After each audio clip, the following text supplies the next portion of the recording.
Hello विद्यार्थियों, स्वागत है आप सभी का मैग्नेट ब्रेन्स हिंदी में। आशा करती हूँ आप सभी स्वस्थ होंगे, खुश होंगे और सभी अपनी पढ़ाई में बहुत ध्यानपूर्वक अपने अपने विषय को पढ़ रहे होंगे।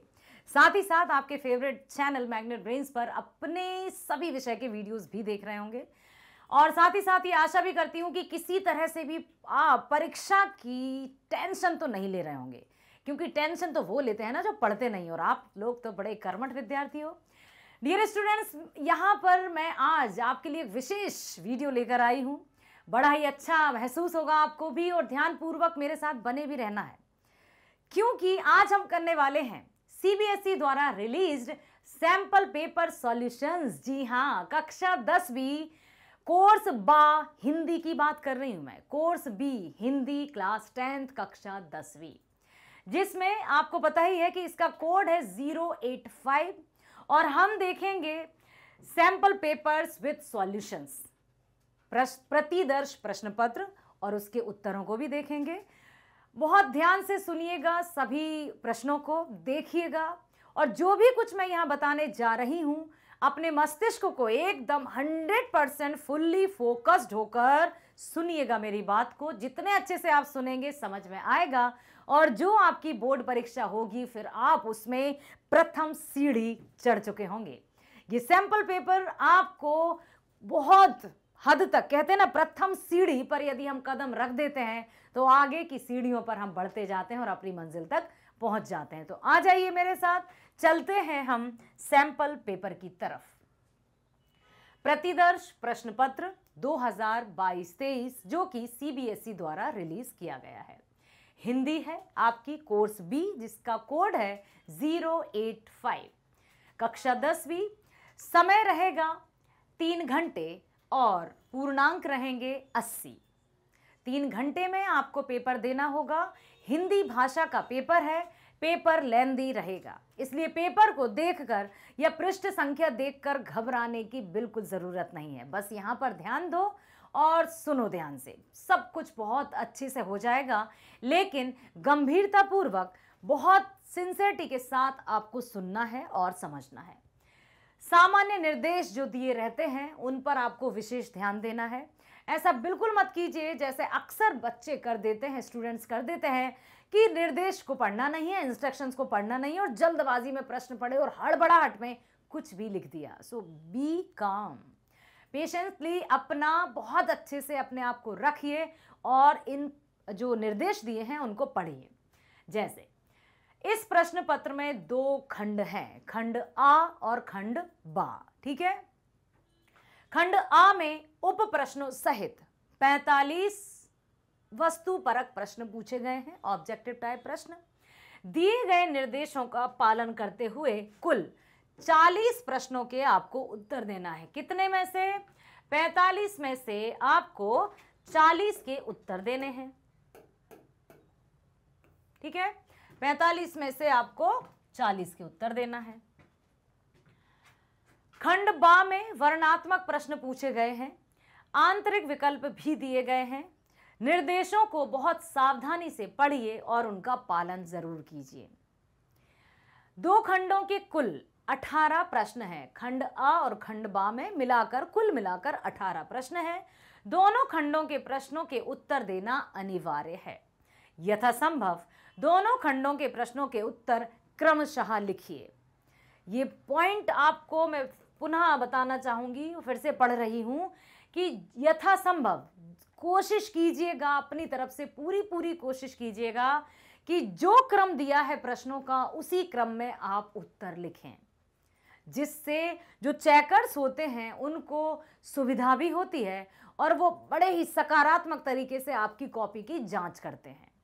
यदि हमने खंड का आ का लिख दिया कोई सा प्रश्न, फिर खंड बा का लिख दिया कोई सा प्रश्न, फिर खंड आ का खंड बा, ऐसे नहीं। फर्स्ट यू रीड ना, रीडिंग के लिए भी टाइम मिलता है आपको, और पहले ही ये मस्तिष्क में जब रीडिंग का समय रहेगा तो उसमें आप पूरी तरह से यहाँ पर देखिए कि हमें कौन सा प्रश्न करना है, उस आधार पर आप प्रश्न करेंगे और क्रम अनुसार करेंगे तो अति उत्तम रहेगा, इसलिए इस बात का जरूर ध्यान दें। चलते हैं पहले खंड की तरफ। पहला प्रश्न है, निम्नलिखित गद्यांश को ध्यानपूर्वक पढ़कर इसके आधार पर सर्वाधिक उपयुक्त उत्तर वाले विकल्प चुनिए। गद्यांश है, गद्यांश को हमें पढ़ना है और गद्यांश को पढ़कर प्रश्न जो दिए रहेगा उन विकल्पों में से सही विकल्प चुनना है। ठीक है। एक भारत श्रेष्ठ भारत अभियान देश के विभिन्न राज्यों में सांस्कृतिक एकता को बढ़ावा देता है। एक भारत श्रेष्ठ भारत, जब हम कुछ कर गुजरने की ठान लेते हैं तब वो कार्य हो ही जाता है। मान लो तो हार है और ठान लो तो जीत है। अभियान जब चलाए जाते हैं उस अभियान में सफलता अवश्य मिलती है।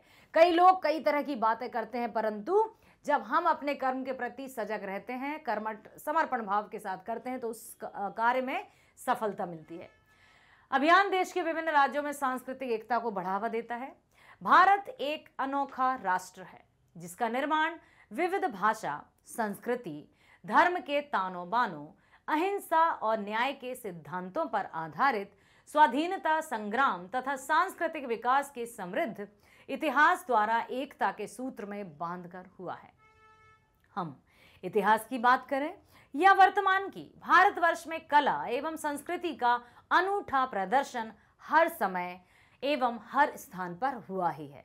तभी तो भारत सभी संपूर्ण विश्व में एक अलग और अनूठी पहचान रखता है।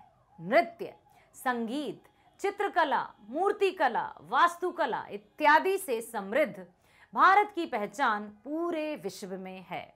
भारतीय वास्तुकला एवं मूर्तिकला की परंपरा अत्यंत प्राचीन है। इस कला की कहानी लगभग 5000 वर्ष पूर्व सिंधु घाटी सभ्यता से आरंभ होती है। आपने इतिहास में जरूर पढ़ा होगा सिंधु घाटी सभ्यता। इसके दो प्रमुख नगरों मोहनजोदाड़ो और हड़प्पा में अच्छी सड़कें, 2 मंजिले मकान, स्नान घर, पक्की ईंटों के प्रयोग के सबूत मिले हैं। लगभग 5000 वर्ष पहले की बात की जा रही है। गुजरात के लोथल नामक स्थान की खुदाई से पता चलता है कि वहां नावों से सामान उतारने के लिए 216 गुणित 37 मीटर लंबी और चौड़ी तथा 15 फीट गहरी गोदी भी बनी हुई थी। ये लोग मिट्टी, पत्थर, धातु, हड्डी, कांच आदि की मूर्तियां एवं खिलौने बनाने में कुशल थे। धातु से बनी एक मूर्ति में एक नारी को कमर पर हाथ रखे नृत्य की मुद्रा में भी दर्शाया गया है। दूसरी मूर्ति पशुपतिनाथ शिव की तथा तीसरी मूर्ति दाढ़ी वाले व्यक्ति की है। ये तीनों मूर्तियां कला के सर्वश्रेष्ठ नमूने हैं। मूर्ति का श्रेष्ठ होना मूर्तिकार के कौशल पर निर्भर करता है। मूर्ति की प्रत्येक भावभंगिमा को दर्शाने में, भावभंगिमा एक शब्द आया है, भावभंगिमा का अर्थ होता है एक्सप्रेशंस। ठीक है। नृत्य कला में एक्सप्रेशंस बहुत ज्यादा अहम भूमिका निभाते हैं। मूर्ति की प्रत्येक भावभंगिमा को दर्शाने में मूर्तिकार जी जान लगा देता है। भारत के प्रत्येक कोने में इस प्रकार की विभिन्न कलाएं हमारी संस्कृति में प्रतिबिंबित होती हैं। इस अतुलनीय निधि का बचाव और प्रचार प्रसार ही एक भारत श्रेष्ठ भारत की परिकल्पना है। हमारा भारत संपूर्ण संस्कृति, विविध भाषा भाषी, बोल चाल, रहन सहन, सभी धर्मों को धर्मनिरपेक्ष राज्य कहलाने वाला हमारा भारत श्रेष्ठ भारत। अब देखिए, चलते हैं प्रश्नों की तरफ। भारत को अनोखा राष्ट्र कहने से लेखक का क्या तात्पर्य है? बहुमुखी प्रतिभा का प्रदर्शन। अनोखा राष्ट्र मतलब जो भी बहुमुखी मीन्स ऑल राउंड। मूर्ति कला के सर्वश्रेष्ठ नमूने, संवेदनशील भारतीय नागरिक या विभिन्नता में एकता का प्रतीक। तो यहां पर उत्तर आ जाएगा आपका विभिन्नता में एकता का प्रतीक। सब कुछ है यहाँ, बहुमुखी प्रतिभा का प्रदर्शन भी है, मूर्ति कला के सर्वश्रेष्ठ नमूने भी हैं, संवेदनशील भारतीय नागरिक भी हैं, विविध भाषा, आपने वो सुना होगा ना, रंग रूप वेश भाषा चाहे अनेक हैं, हिंद देश के निवासी सभी जन एक हैं। तो यहां पर यही सही होगा।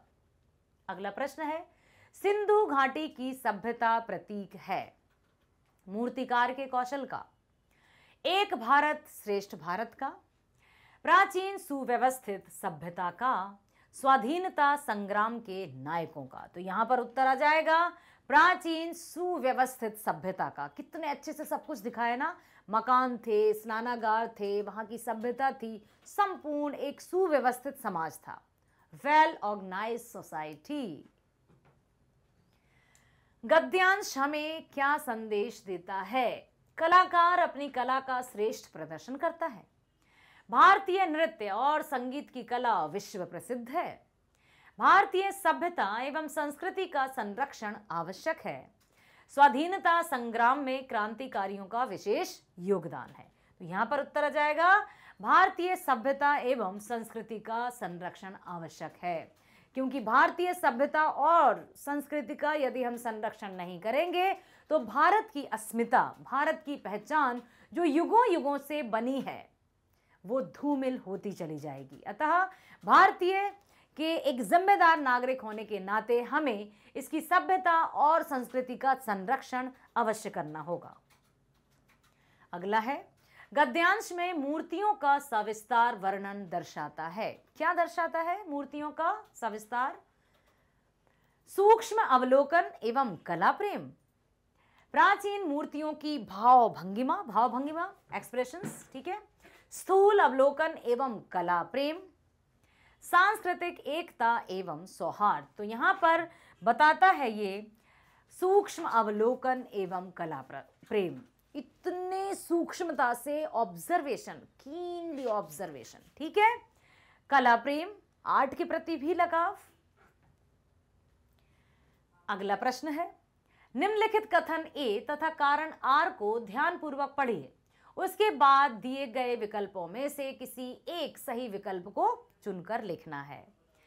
भारतवर्ष में कला एवं संस्कृति का अनूठा प्रदर्शन हर समय हुआ है। अब आपको देखना है क्या इस वाक्य का यही अर्थ है।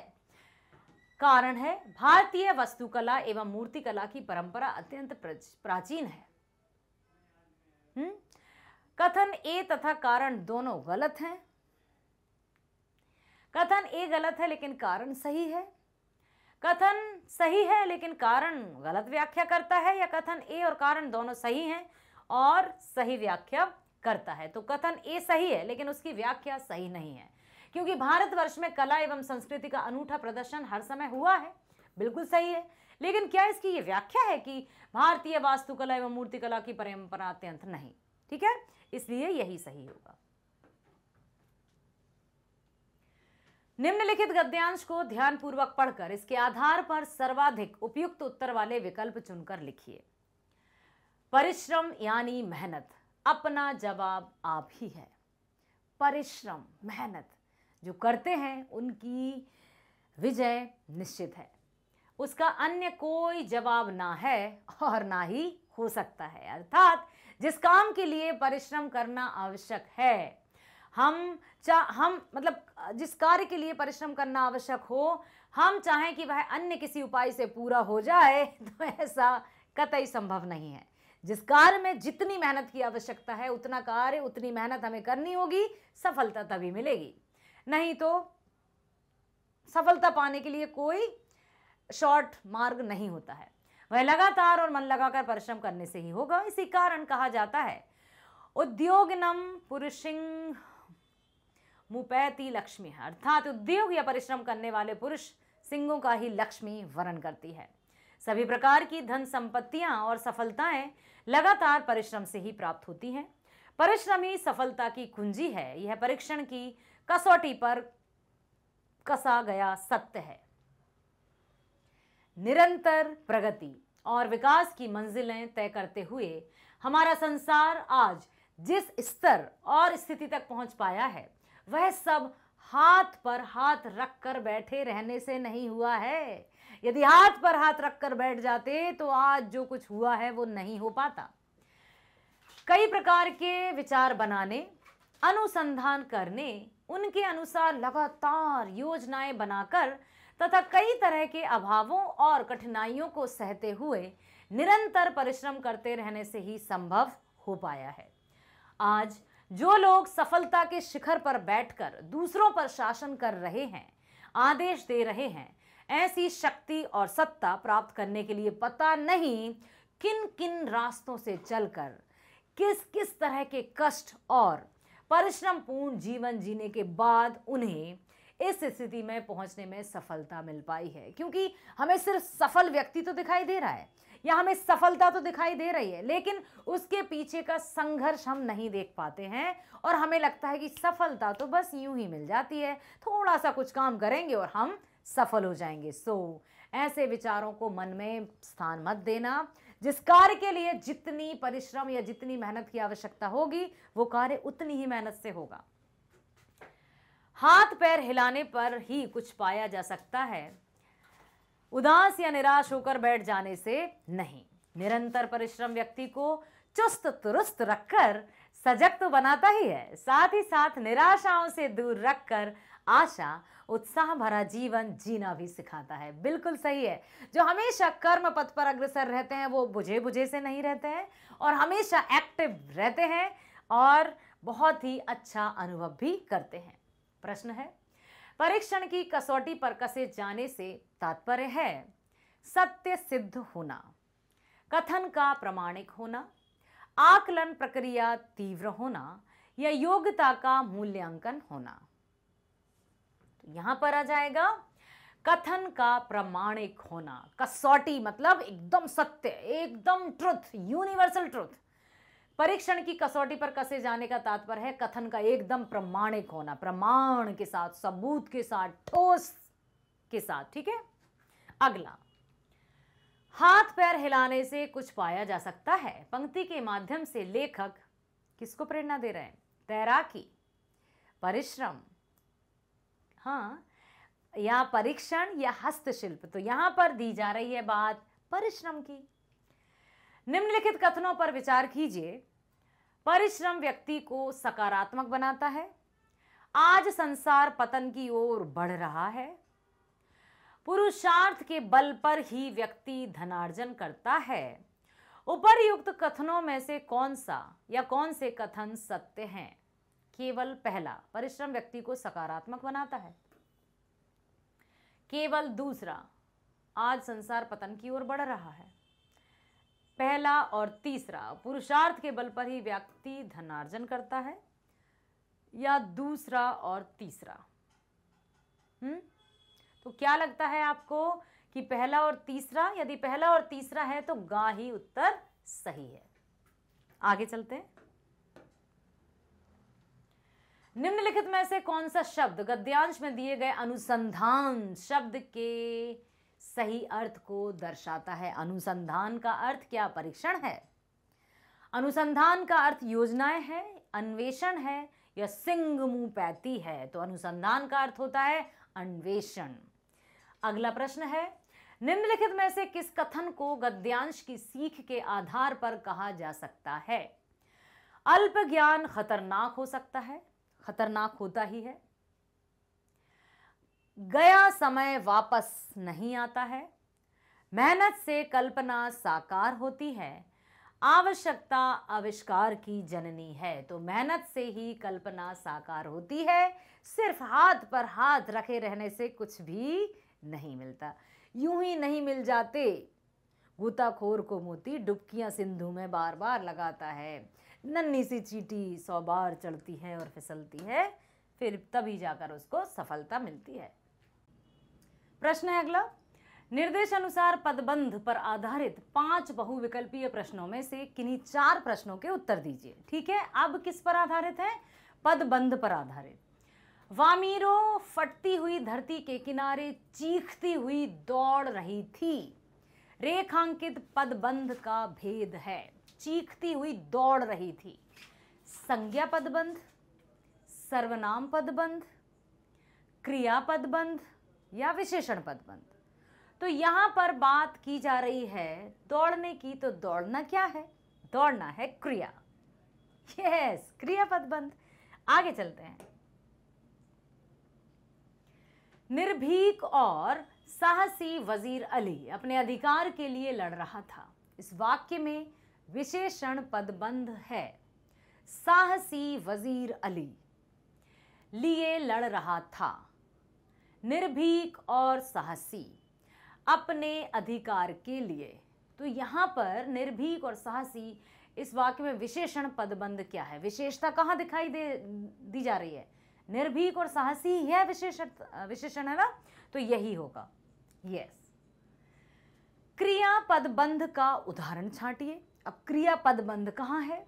बिल्ली ने उचक्कर 2 में से 1 अंडा तोड़ दिया। यह काम तो हमेशा आदर्शवादी लोगों ने ही किया है। दोनों कबूतर रात भर खामोश और उदास बैठे रहते हैं। शैलेंद्र तो फिल्म निर्माता बनने के लिए सर्वथा योग्य थे। तो यहां आ जाएगा दोनों कबूतर रात भर, तो यहां पर क्रियापद बन जाएगा। अगला है बादशाह सुलेमान मानव जाति के साथ साथ पशु पक्षियों के भी राजा हैं। रेखांकित पदबंध का भेद है। बादशाह सुलेमान, संज्ञा पदबंध, सर्वनाम पदबंध, विशेषण पदबंध या क्रिया विशेषण पदबंध? तो ये है आपका सर्वनाम पदबंध। सर्वनाम नहीं, संज्ञा, क्योंकि बादशाह सुलेमान ये तो बादशाह नाम है, तो संज्ञा पदबंध होगा। यस।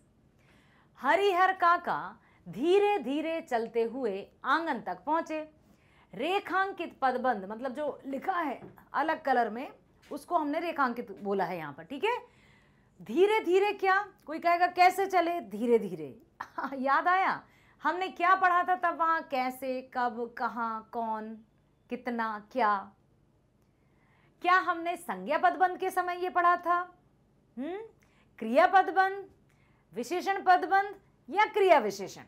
क्रिया विशेषण पदबंध है ना। इसमें क्रिया विशेषण पदबंध ही उत्तर होगा, और उसमें भी यदि भेद लिखे होते तो रीतिवाचक क्रिया विशेषण होता।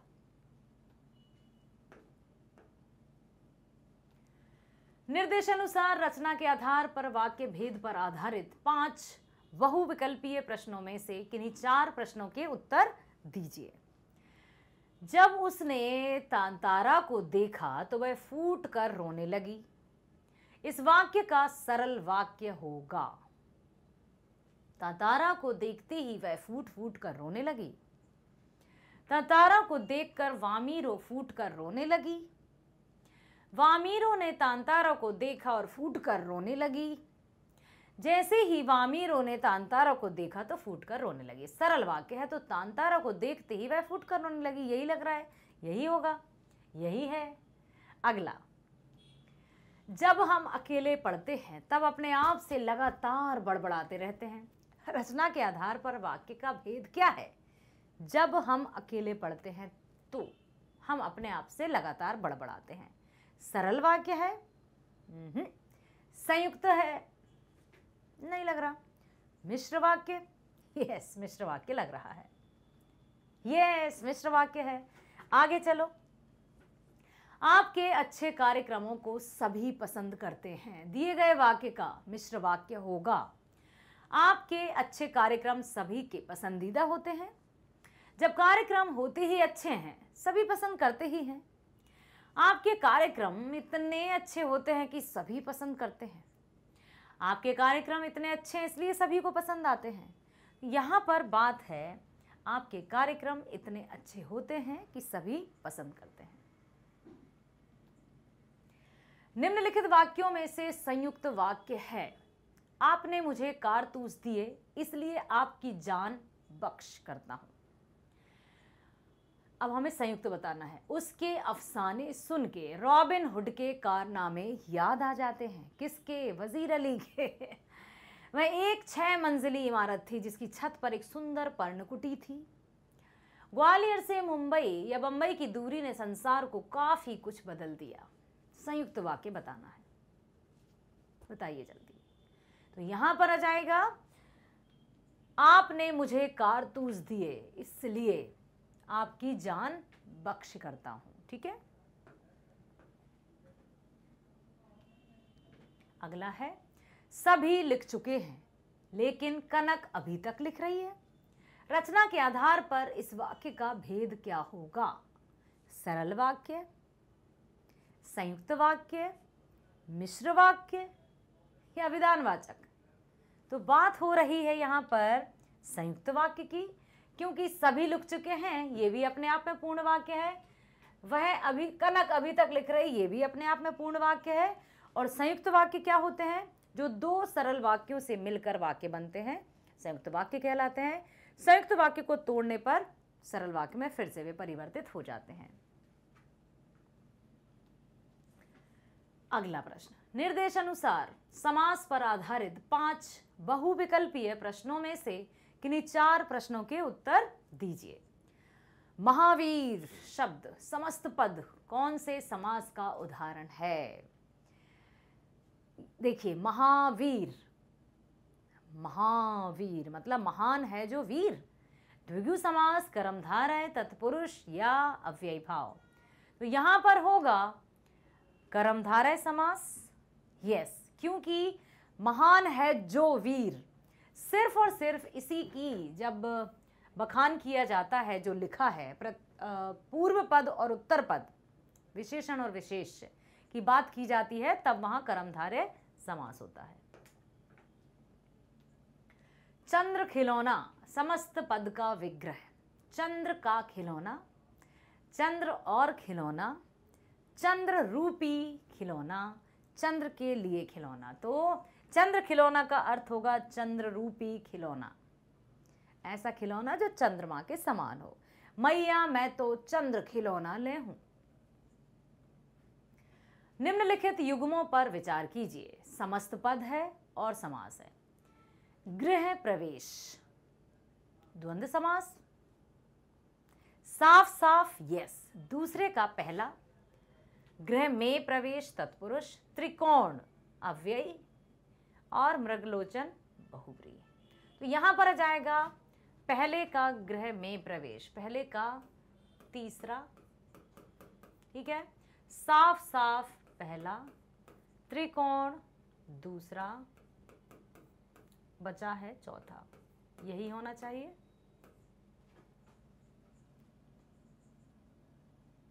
पहले का गृह प्रवेश,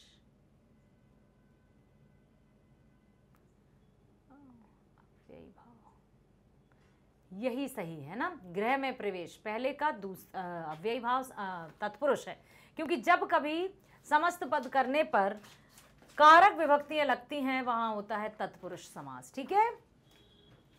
और जहां संख्या, ओके, गृह प्रवेश, ठीक, संख्या की बात की जा रही हो, त्रिकोण, त्रिकोण है, ठीक है, ओके। तो यहां पर आ जाएगा आपका पहले और दूसरा, एक और तीसरा, दो और चौथा, या तो यहां पर आ जाएगा दो और चौथा, ठीक, दूसरा और चौथा।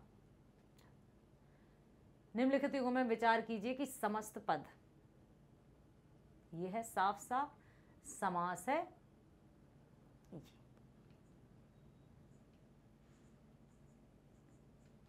अगला प्रश्न है सत्याग्रह शब्द के लिए सही समास, विग्रह और समास का चयन कीजिए। सत्य और आग्रह, सत्य और ग्रह, सत्य का आग्रह तत्पुरुष, सत्य आग्रह अवयवी समास, सत्य के लिए आग्रह तत्पुरुष। तो यहां पर आ जाएगा तत्पुरुष समास, क्योंकि तत्पुरुष समास में जहां का, की, के अर्थात कारक विभक्तियों का जिन शब्दों में प्रयोग होगा, जिन पदों में प्रयोग होगा, वहां पर तत्पुरुष समास होता है। चतुर्मुख का समास विग्रह एवं भेद होगा। चतुर्मुख, चतुर है जो, बहुव्रीहि समास। चार मुख तत्पुरुष, चार हैं मुख जिसके अर्थात ब्रह्मा, बहुव्रीहि समास। चतुराई झलकती है जिसके मुख से अर्थात व्यक्ति विशेष। तो यहां पर आ जाएगा आपका ब्रह्मा जी, बहुव्रीहि समास, क्योंकि जब हम पूर्व पद और उत्तर पद को देखते हैं और किसी तृतीय पद, किसी विशेष पद की ओर संकेत होता है, तो वहां बहुव्रीहि समास होता है। निर्देशानुसार मुहावरे पर आधारित 6 बहुविकल्पीय प्रश्नों में से किन्हीं 4 प्रश्नों के उत्तर दीजिए।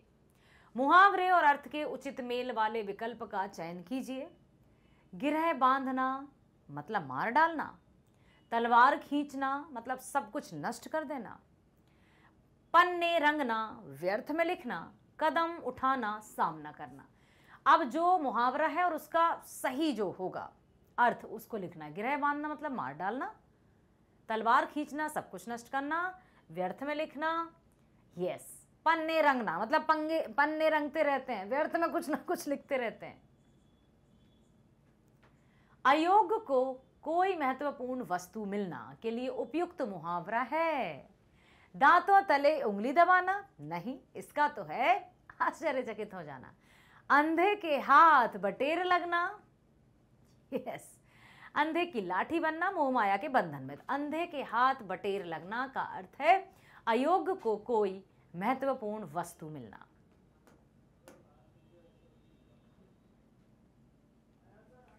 तू मित्र है या शत्रु है, जहां भी जाता हूं वहीं मेरे सामने। रिक्त स्थान की पूर्ति के लिए उपयुक्त विकल्प का चयन कीजिए। तू मित्र है या शत्रु, जहां भी जाता हूं वहीं मेरे सामने डेरा डालता है, हवा में उड़ता है, त्योरिया चढ़ा लेता है, दीवार खड़ी कर देता है। तो ये आ जाएगा दीवार खड़ी कर देता है।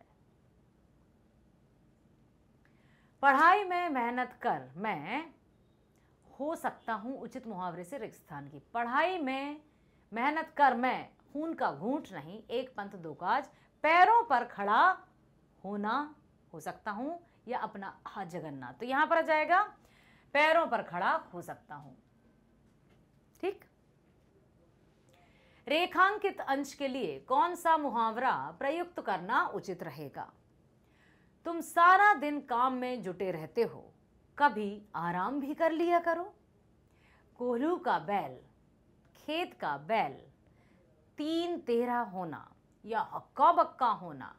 तो कोल्हू का बैल मतलब दिन रात काम करना। ठीक है, तो यही सही होगा। अगला है अत्यधिक दुखी होना। अर्थ के लिए उपयुक्त मुहावरा क्या है। कड़वे घूंट पीना, आपे से बाहर होना, कलेजा मुंह को आना, अक्ल पर पत्थर पड़ना।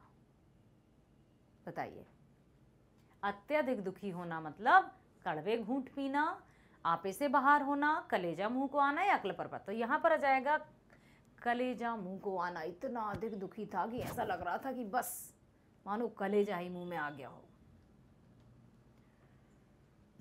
निम्नलिखित पद्यांश, ठीक है, अभी हमने देखा, अब हम पद्यांश देखेंगे। निम्नलिखित पद्यांश को पढ़कर पूछे गए प्रश्नों के उत्तर के लिए सही विकल्प चयन कीजिए। चलो अभीष्ट मार्ग में सहर्ष खेलते हुए, चलो अभीष्ट मार्ग में सहर्ष खेलते हुए, विपत्ति विघ्न जो पढ़े उन्हें ढकेलते हुए, घटे न हेल मेल हाँ, बढ़े न भिन्नता कभी, अतर्क एक पंथ के सतर्क पंथ हो सभी। तभी समर्थ भाव है कि तारता हुआ तरे, वही मनुष्य है कि जो मनुष्य के लिए मरे। कवि सभी को एक साथ होकर चलने की प्रेरणा देते हैं। इससे ज्ञात होता है कि कवि किसके पक्षधर हैं। निर्नव्य, समन्वय, क्रमान्वय या दुरान्वय। तो वो है समन्वय। समन्वय का अर्थ क्या होता है। तालमेल बिठाने वाला, कोऑर्डिनेट करने वाला, सबके साथ सामंजस्य स्थापित करने वाला। अभीष्ट मार्ग से तात्पर्य क्या है। स्वर्गगत मार्ग, प्रमाणित मार्ग, क्रीड़ा क्षेत्रीय मार्ग, मनोवांछित मार्ग। मनोवांछित मार्ग, अभीष्ट मार्ग मीन्स मनोवांछित मार्ग। समर्थ भाव है दूसरों को सफल करते हुए स्वयं सफल होना, ज्ञान मार्ग बताते हुए सफल बनाना, शक्ति प्रदर्शन द्वारा सफलता दिलाना, सफल करते हुए अपना स्वार्थ सिद्ध करना। तो यहां पर आ जाएगा आपका सफल करते हुए स्वयं सफल होना, सबके साथ चलते हुए सफलता करते हुए स्वयं को भी सफल बनाना। भिन्नता ना बढ़े का आशय क्या है? मत भिन्नता हो, मतभेद कम हो, भेदभाव भिन्न हो या मतभेद अधिक हो। भिन्नता ना बढ़े का अर्थ है मतभेद कम हो, जो भी मनमुटाव है, जो भी भेदभाव है वो कम हो। अगला है, निम्नलिखित वाक्यों को ध्यानपूर्वक पढ़िए। हमें मृत्यु से कभी नहीं डरना चाहिए, बाह्य आडंबरों का विरोध करना चाहिए, मार्ग की विपत्तियों को ढकेलते हुए आगे बढ़ना चाहिए, या प्राकृतिक सौंदर्य के लिए ईश्वर को धन्यवाद देना चाहिए। हमें अपने जीवन में सकारात्मक दृष्टिकोण भी अपनाना चाहिए। पद्यांश से मेल खाते वाक्यों के लिए उचित विकल्प चुनिए। पद्यांश से कौन कौन से वाक्य मेल खा रहे हैं? पहला, दूसरा, पांचवा, पहला, तीसरा, पांचवा, दूसरा, तीसरा, चौथा या दूसरा, चौथा, पांचवा। तो यहां उत्तर आएगा पहला, तीसरा, पांचवा। देखिए क्यों?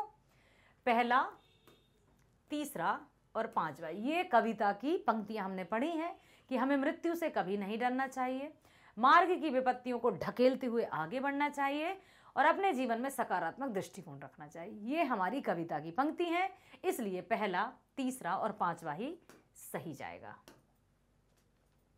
ठीक, आगे चलते हैं। प्रश्न है 8वां। निम्नलिखित प्रश्नों के उत्तर देने के लिए उचित विकल्प का चयन कीजिए। तुम ही राम तुम ही लक्ष्मण, कवि ने ऐसा कहा है, क्यों? तुम ही राम तुम ही लक्ष्मण साथियों, अब तुम्हारे हवाले वतन साथियों। कवि ने ऐसा क्यों कहा था? देश की रक्षा सभी देशवासियों का कर्तव्य है।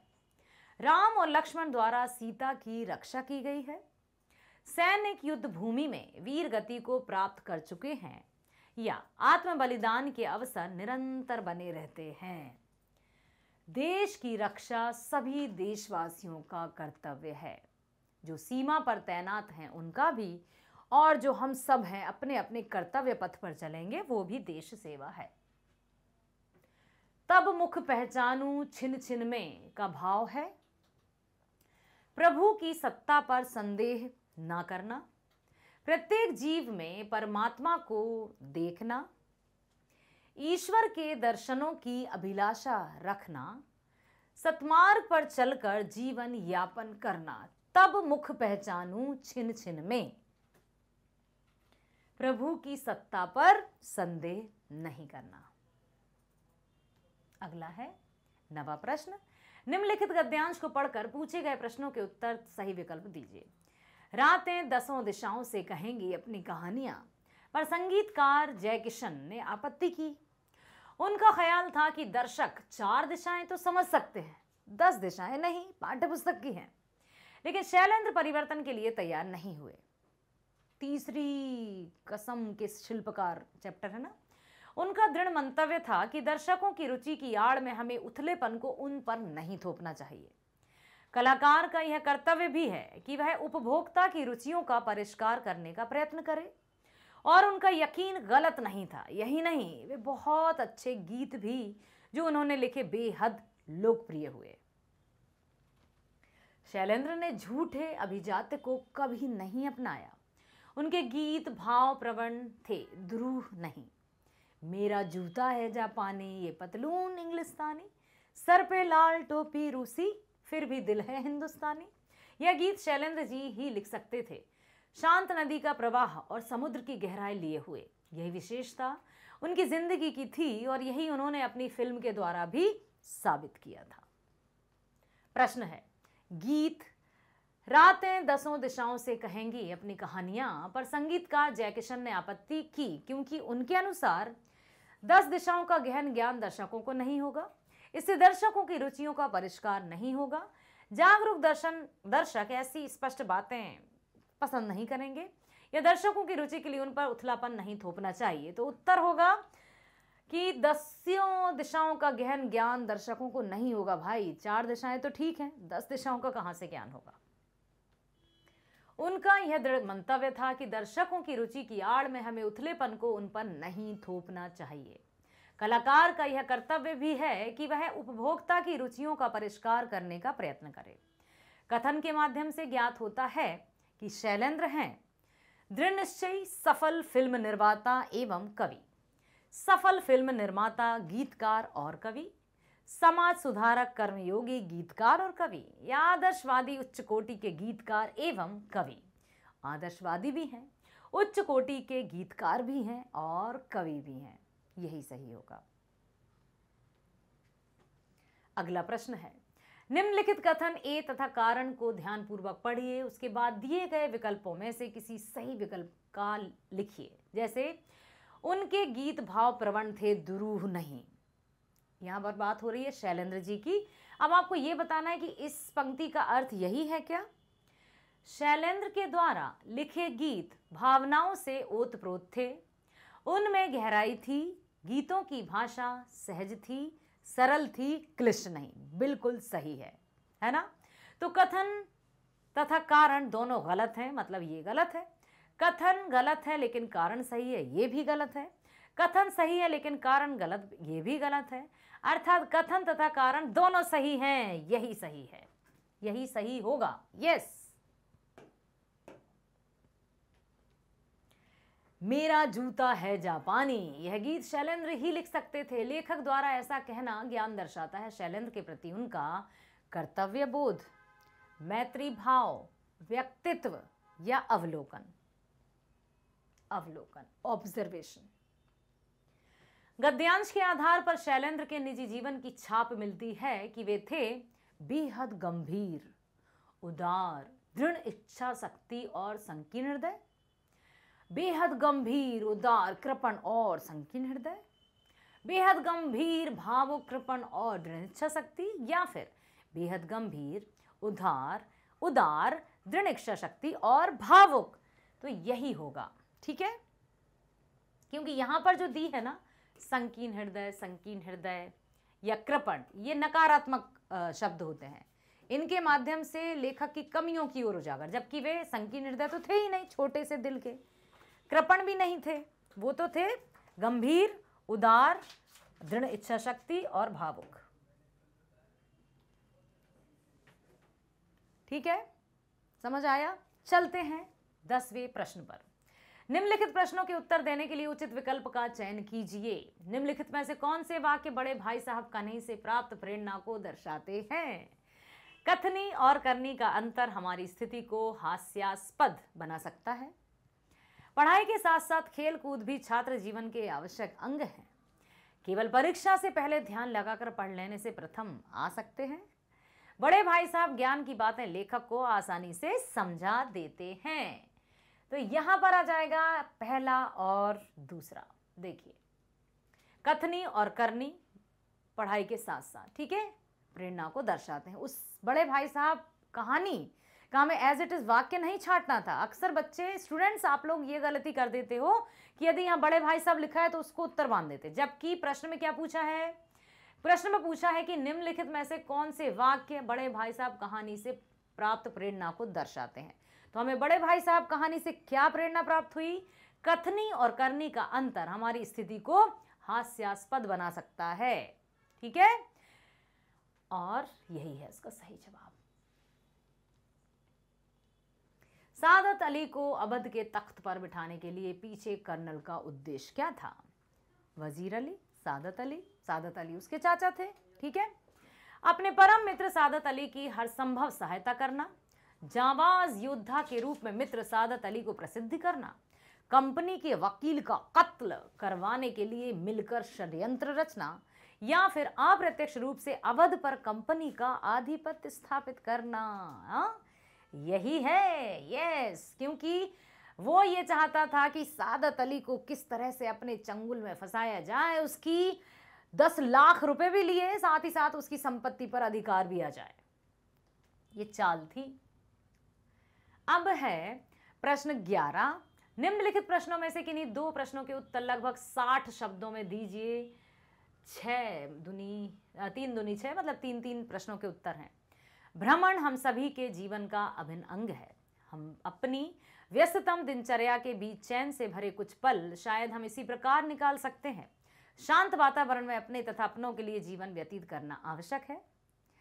आपके द्वारा इस पाठ्यक्रम में पढ़े गए पाठ में चैन भरे पल बिताने के लिए लेखक ने क्या किया? क्या वास्तव में सभी को इसकी आवश्यकता है? अपने विचार व्यक्त कीजिए। तो यही हम अब देखने वाले हैं उत्तर में। समझ में आया? देखिए, पाठ हमने कौन सा पढ़ा था जिसमें एकांत वातावरण में बैठकर सुकून के पल बिताए जा सकते हैं? बहुत सही। पतझड़ में टूटी पत्तियां पढ़ा था ना हमने। जापान की स्थिति जहां पर लेखक गए थे अपने मित्र के साथ, पर्णकुटी में बैठकर चाय पी थी, और चाय पीने का भी वो जो दृश्य था वो लेखक को अपने पूरे जीवन में ऐसा अनुभव कभी नहीं हुआ था। शांत एकांत जहां पर हम खुद में समा जाते हैं, कोई डिस्टरबेंस नहीं, यहाँ वहाँ की कोई वार्तालाप नहीं, कुछ भी नहीं। उसी चैप्टर पर वही है हमारा एक पार्ट जिसमें हमने बहुत अच्छे से ये जाना था। चाय पीने की परंपरा का वर्णन हुआ था। चाजीन, चाजीन किसको कहते थे? चाय देने वाले को, जो चाय सर्व करते थे उसको चाजीन कहते हैं। चायोनु, चाय की विधि है। चायोनु, चानोयु, शांत वातावरण में वर्तमान की समझ। मतलब इस पर आप जब हमने कहानी पढ़ी है और यदि आपको लगता है, एक बार पुनः पतझड़ में टूटी पत्तियां पाठ की व्याख्या जरूर देखिएगा, क्योंकि जब आप पाठ की व्याख्या को पुनः देखेंगे तो अब आप किस माइंड से देखने वाले हैं उसको, कि अरे भाई परीक्षा में इस तरह से प्रश्न पूछे जा सकते हैं।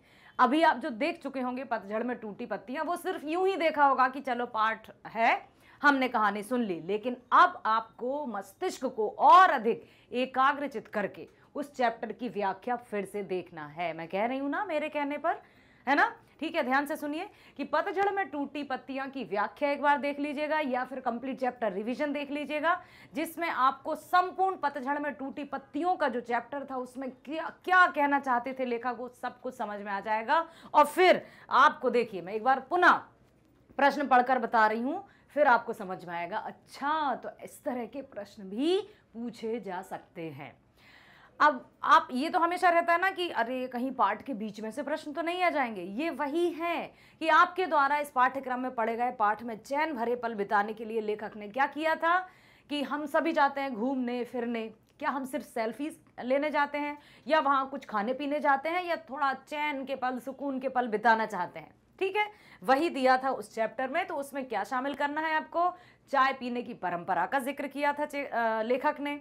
फिर वहाँ के वातावरण में और वर्तमान की समझ।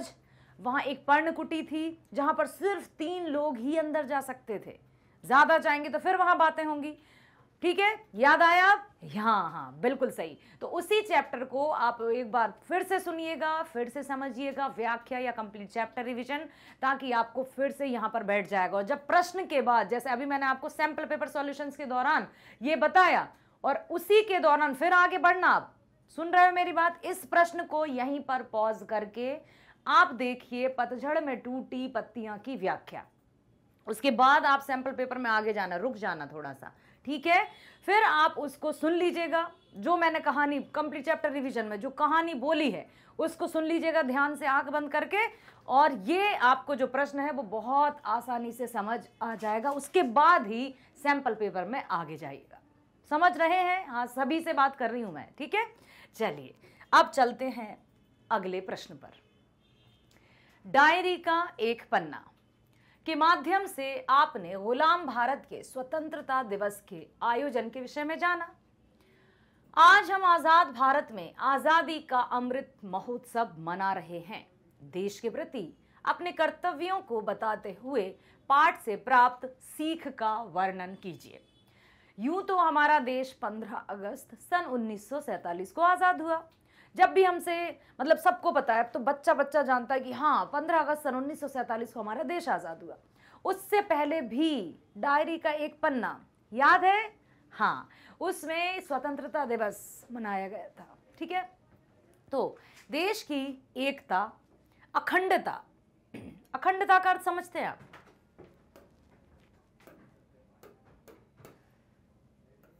खंड मीन्स भाग, टुकड़ों में बट जाना, खंड खंड हो गया। अखंडता मतलब एक साथ। ठीक है, देश की एकता, अखंडता बनाए रखने के लिए कटिबद्ध दिल से, दिमाग से, जुनून से, जोश से कि हम अपने देश की एकता और अखंडता बनाए रखेंगे। ये हमारा दृढ़ निश्चय है। ठीक है। देशभक्ति एवं देश के विकास के लिए प्रयासरत, प्रयासरत, रत का मतलब क्या होता है? Continuity, continuation. ऐसा नहीं कि प्रयास करेंगे या प्रयास कर चुके हैं या प्रयास कर रहे हैं, प्रयास करते रहेंगे। ठीक है। पाठ से सीख है, क्रांतिकारियों की कुर्बानियों को याद करके एक संगठित समाज, क्रांतिकारी जिन्होंने अपने आप को मां भूमि पर बलिदान कर दिया, न्यौछावर कर दिया, ना तो अपने बारे में सोचा, ना अपने परिवार के बारे में सोचा कि मैं कहाँ जाऊं, कैसे जाऊं, क्यों जाऊं। उन्होंने अपनी मातृभूमि को आज़ाद कराने के लिए हंसते हंसते सूली पर चढ़ गए, कोई फांसी पर झूल गए। ठीक है। तो हमें क्रांतिकारियों की जिंदा रहने के मौसम बहुत हैं, मगर जान देने की रुत रोज आती नहीं। हुस्न और इश्क दोनों को रुस्वा करें, वो जवानी जो खून में नहाती नहीं। आज धरती बनी है दुल्हन साथियों, अब तुम्हारे हवाले वतन साथियों। तो हमें कभी भी क्रांतिकारियों की या हमारे फौजी भाइयों की, फौजियों की, हमारे देश के सैनिकों की जो सीमा पर तैनात रहते हैं, उनकी शहादत को या उनकी कुर्बानी को कभी भी भूलना नहीं है। हमेशा मन और मस्तिष्क में बसा कर रखना है, ताकि हमारी मातृभूमि पर कोई भी आंच ना आ सके। ठीक है। कृत संकल्प, संगठित समाज द्वारा सभी कुछ संभव। ये नहीं हम कह सकते हैं कि अब हम अकेले क्या कर सकते हैं, कर सकते हैं। एक एक बूंद से तो सागर भर जाता है। तो फिर एक एक व्यक्ति के प्रयास से ही संगठन हो जाता है, और जब संगठन या सहयोग की भावना होती है तो इसी तरह से बनते जाते हैं, बनते जाते हैं। कहते हैं ना, बढ़ते चलिए, आगे बढ़ते जाइए और कारवा बढ़ता जाएगा।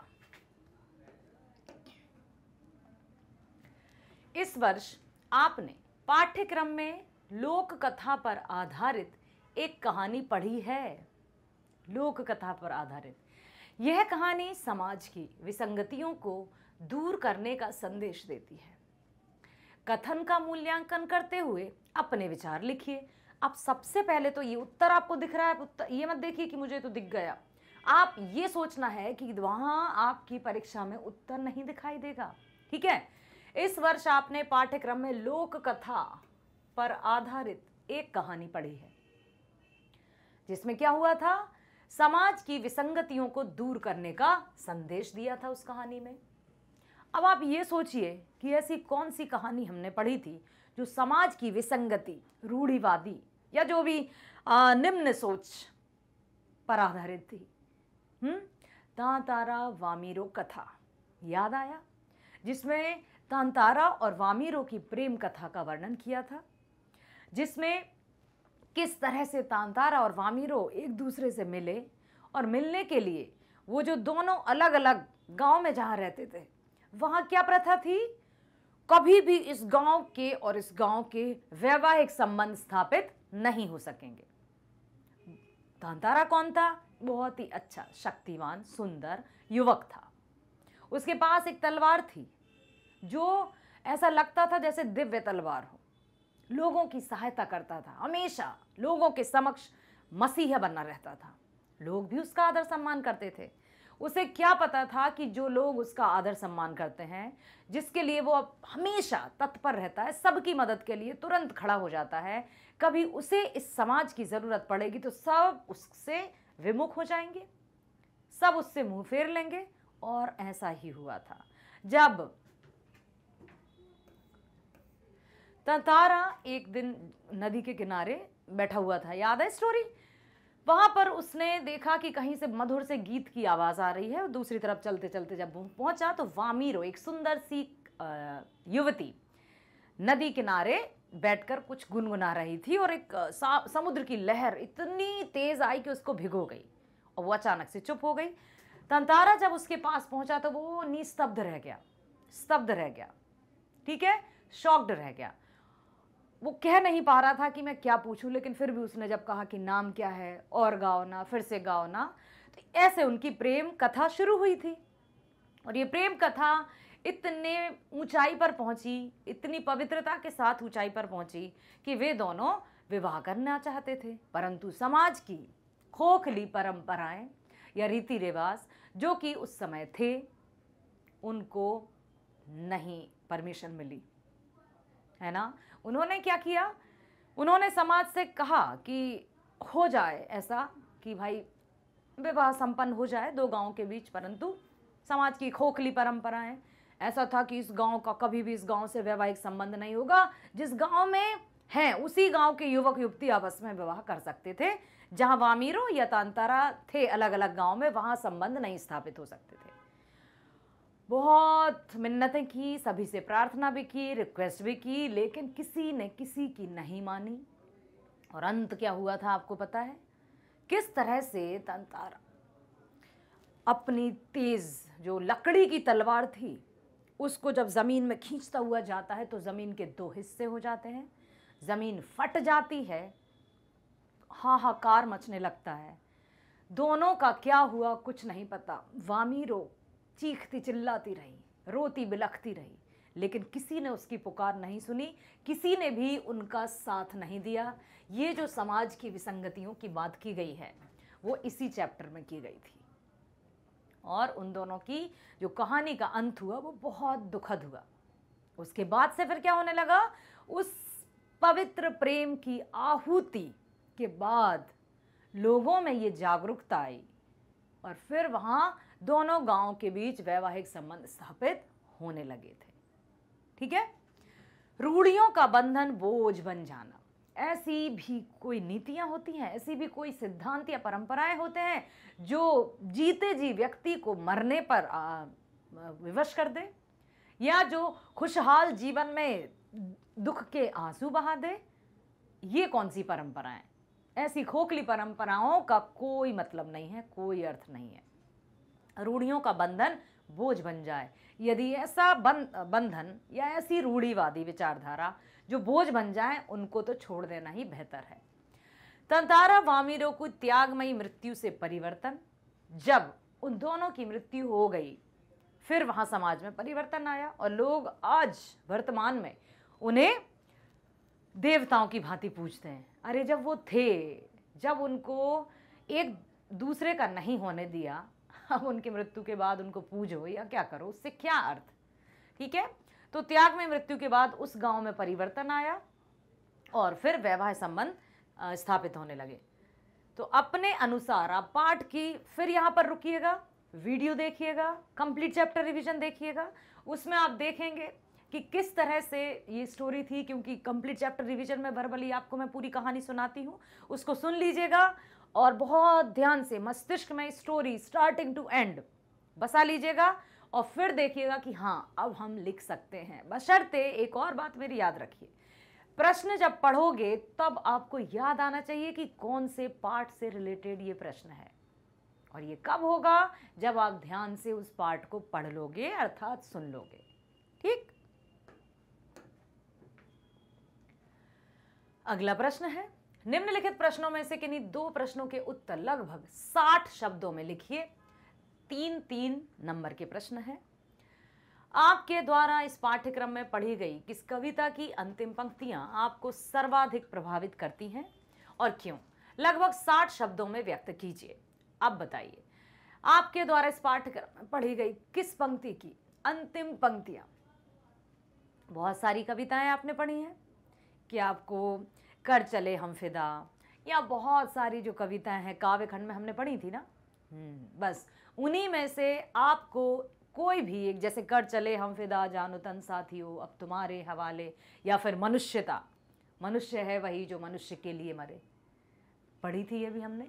हाँ, और भी हमने कविताएं पढ़ी थी। तो आपको क्या लगता है कि कौन सी कविता की अंतिम पंक्तियां आपको सबसे अधिक प्रभावित करती हैं? आपको कौन सी कविता सबसे दिल तक छू गई है? उस पंक्ति को लगभग, उस कविता का सार और उसका उद्देश्य आपको लगभग 60 शब्दों में लिखना है, क्योंकि 3 नंबर का प्रश्न है। समझ आया है? आप चाहें तो कर चले हम फिदा लिख दीजिए, आप चाहें तो मनुष्यता लिख दीजिए, और भी बहुत सारी कविताएं आपने पढ़ी हैं। तो उन कविताओं में मनुष्यता में क्या बताया था कवि ने, याद है आपको? कि जो जिसके मन में दया, करुणा, परोपकार, ममता ये भावनाएं होती हैं, तभी जाकर मनुष्य मनुष्य कहलाता है। सिर्फ रंग, रूप, आकार या शारीरिक बनावट से ही ये जो हमारी काया है, काया मीन्स शरीर, ठीक है? काया का अर्थ क्या होता है? काया का अर्थ भी होता है शरीर। तो यहां मात्र इस तरह की काया प्राप्त कर लेने से ही मनुष्य मनुष्य नहीं कहलाता। मनुष्य मनुष्य तब कहलाता है जब उसके अंदर मनुष्यता की भावना हो। और मनुष्य वही है जो मनुष्य के लिए मरे, नहीं तो अन्यथा पशु और मनुष्य में क्या अंतर होगा? क्योंकि पशु क्या करते हैं, एक चिड़िया, पशु, पक्षी कोई भी हो, बच्चे का जन्म हुआ, ठीक है, छोटे से जब बच्चा रहता है तब तक तो उसके मुंह में अन्न डाला जाता है पक्षियों के द्वारा या पशुओं के द्वारा, उसका ध्यान रखा जाता है, चाट चूट कर उसको बड़ा किया जाता है, खड़ा किया जाता है। लेकिन कुछ महीनों के बाद ही वो किसी को कोई नहीं जानता, किसी तरह की भावनाएं उनमें नहीं रहती हैं कि हमारा ये बच्चा है या हमारे ये पिताजी हैं या हमारी माता जी हैं, इनका रिस्पेक्ट करना चाहिए, या फिर मैं ना खाऊं अभी, बेचारे बच्चे को दे दूं। जैसे हम कुछ भी, सपोज, ये तो मैं अपने अनुभव के आधार पर बता रही हूँ, आपने भी देखा होगा। अब छोटे छोटे जो रहते ना डॉग, पिल्ले कहते हैं ना अपन तो वो थे साइड में, हमारे घर के साइड में। तो मैंने उनको रोटियां दी, खाने लगे थे वो रोटियां। तो वो जो उनकी माँ थी वो भी झपट कर आती है और वो खा जाती है, बेचारे छोटे छोटे बच्चों को नहीं खाने देती। तो मैं अपनी सासू मम्मी से कहती हूँ कि मम्मी देखो ना यार, इतना तो समझना चाहिए उसको कि बेचारे छोटे छोटे बच्चों को तो खाने दे। तो बोले बेटा कि यही तो है, जानवर नहीं जानते, जानवर नहीं जानते हैं कि ये बच्चे हैं उनको खा लें, बस वो अपना पेट भरना जानते हैं। उन्होंने जन्म दे दिया, चाट चूट कर बड़ा कर दिया थोड़ा बहुत, अब वो स्ट्रगल खुद करें, अपना पेट भरने का संघर्ष वो खुद करें, यही होता है। अब यदि ऐसा ही दृश्य मनुष्य समाज में भी देखा जाए तो फिर मनुष्य और पशु में अंतर क्या हो जाएगा, ये बताया है कवि ने। और ये स्पष्ट रूप से दिखाई देता है कि मनुष्य भी स्वार्थी हो गया है, होता जा रहा है, सिर्फ और सिर्फ सेल्फ सेंटर्ड होकर वो अपने बारे में ही सोचता है। और दूसरे क्या करेंगे, क्या कैसे रहेंगे, नहीं, वो तो प्रकृति तक का दोहन करते करते सिर्फ अपने सुख, चैन, आराम के बारे में सोच रहा है। उसके मन में परोपकार की भावना जैसे मर सी गई है। तो मनुष्यता कविता का भी लिख सकते हैं। अब अंतिम पंक्तियां, अब ये भी आपको याद रहना चाहिए कि कविता कौन कौन से पैराग्राफ है, कौन सी पंक्तियां हैं। अर्थात काव्य खंड में आप जो भी पढ़ते हैं, चाहे कवि संत रैदास जी के हमने पढ़े हों, है ना, रसखान जी के सवैये हमने पढ़े हों, या फिर हमने कविताएं पढ़ी हों, तो आपको ये पता होना चाहिए कि अंतिम पंक्तियां कौन सी थी या शुरुआत की पंक्तियों में क्या बताया गया था। जब पता ही नहीं होगा तो हम क्या लिख देंगे, हम सारी कविता का सार लिखाएंगे, जबकि संपूर्ण कविता का सार या जो समरी है वो लिखकर नहीं आना है। इसमें पूछा है कि अंतिम पंक्तियां, किस कविता की अंतिम पंक्तियां आपको सर्वाधिक प्रभावित करती हैं, अंतिम पंक्तियां।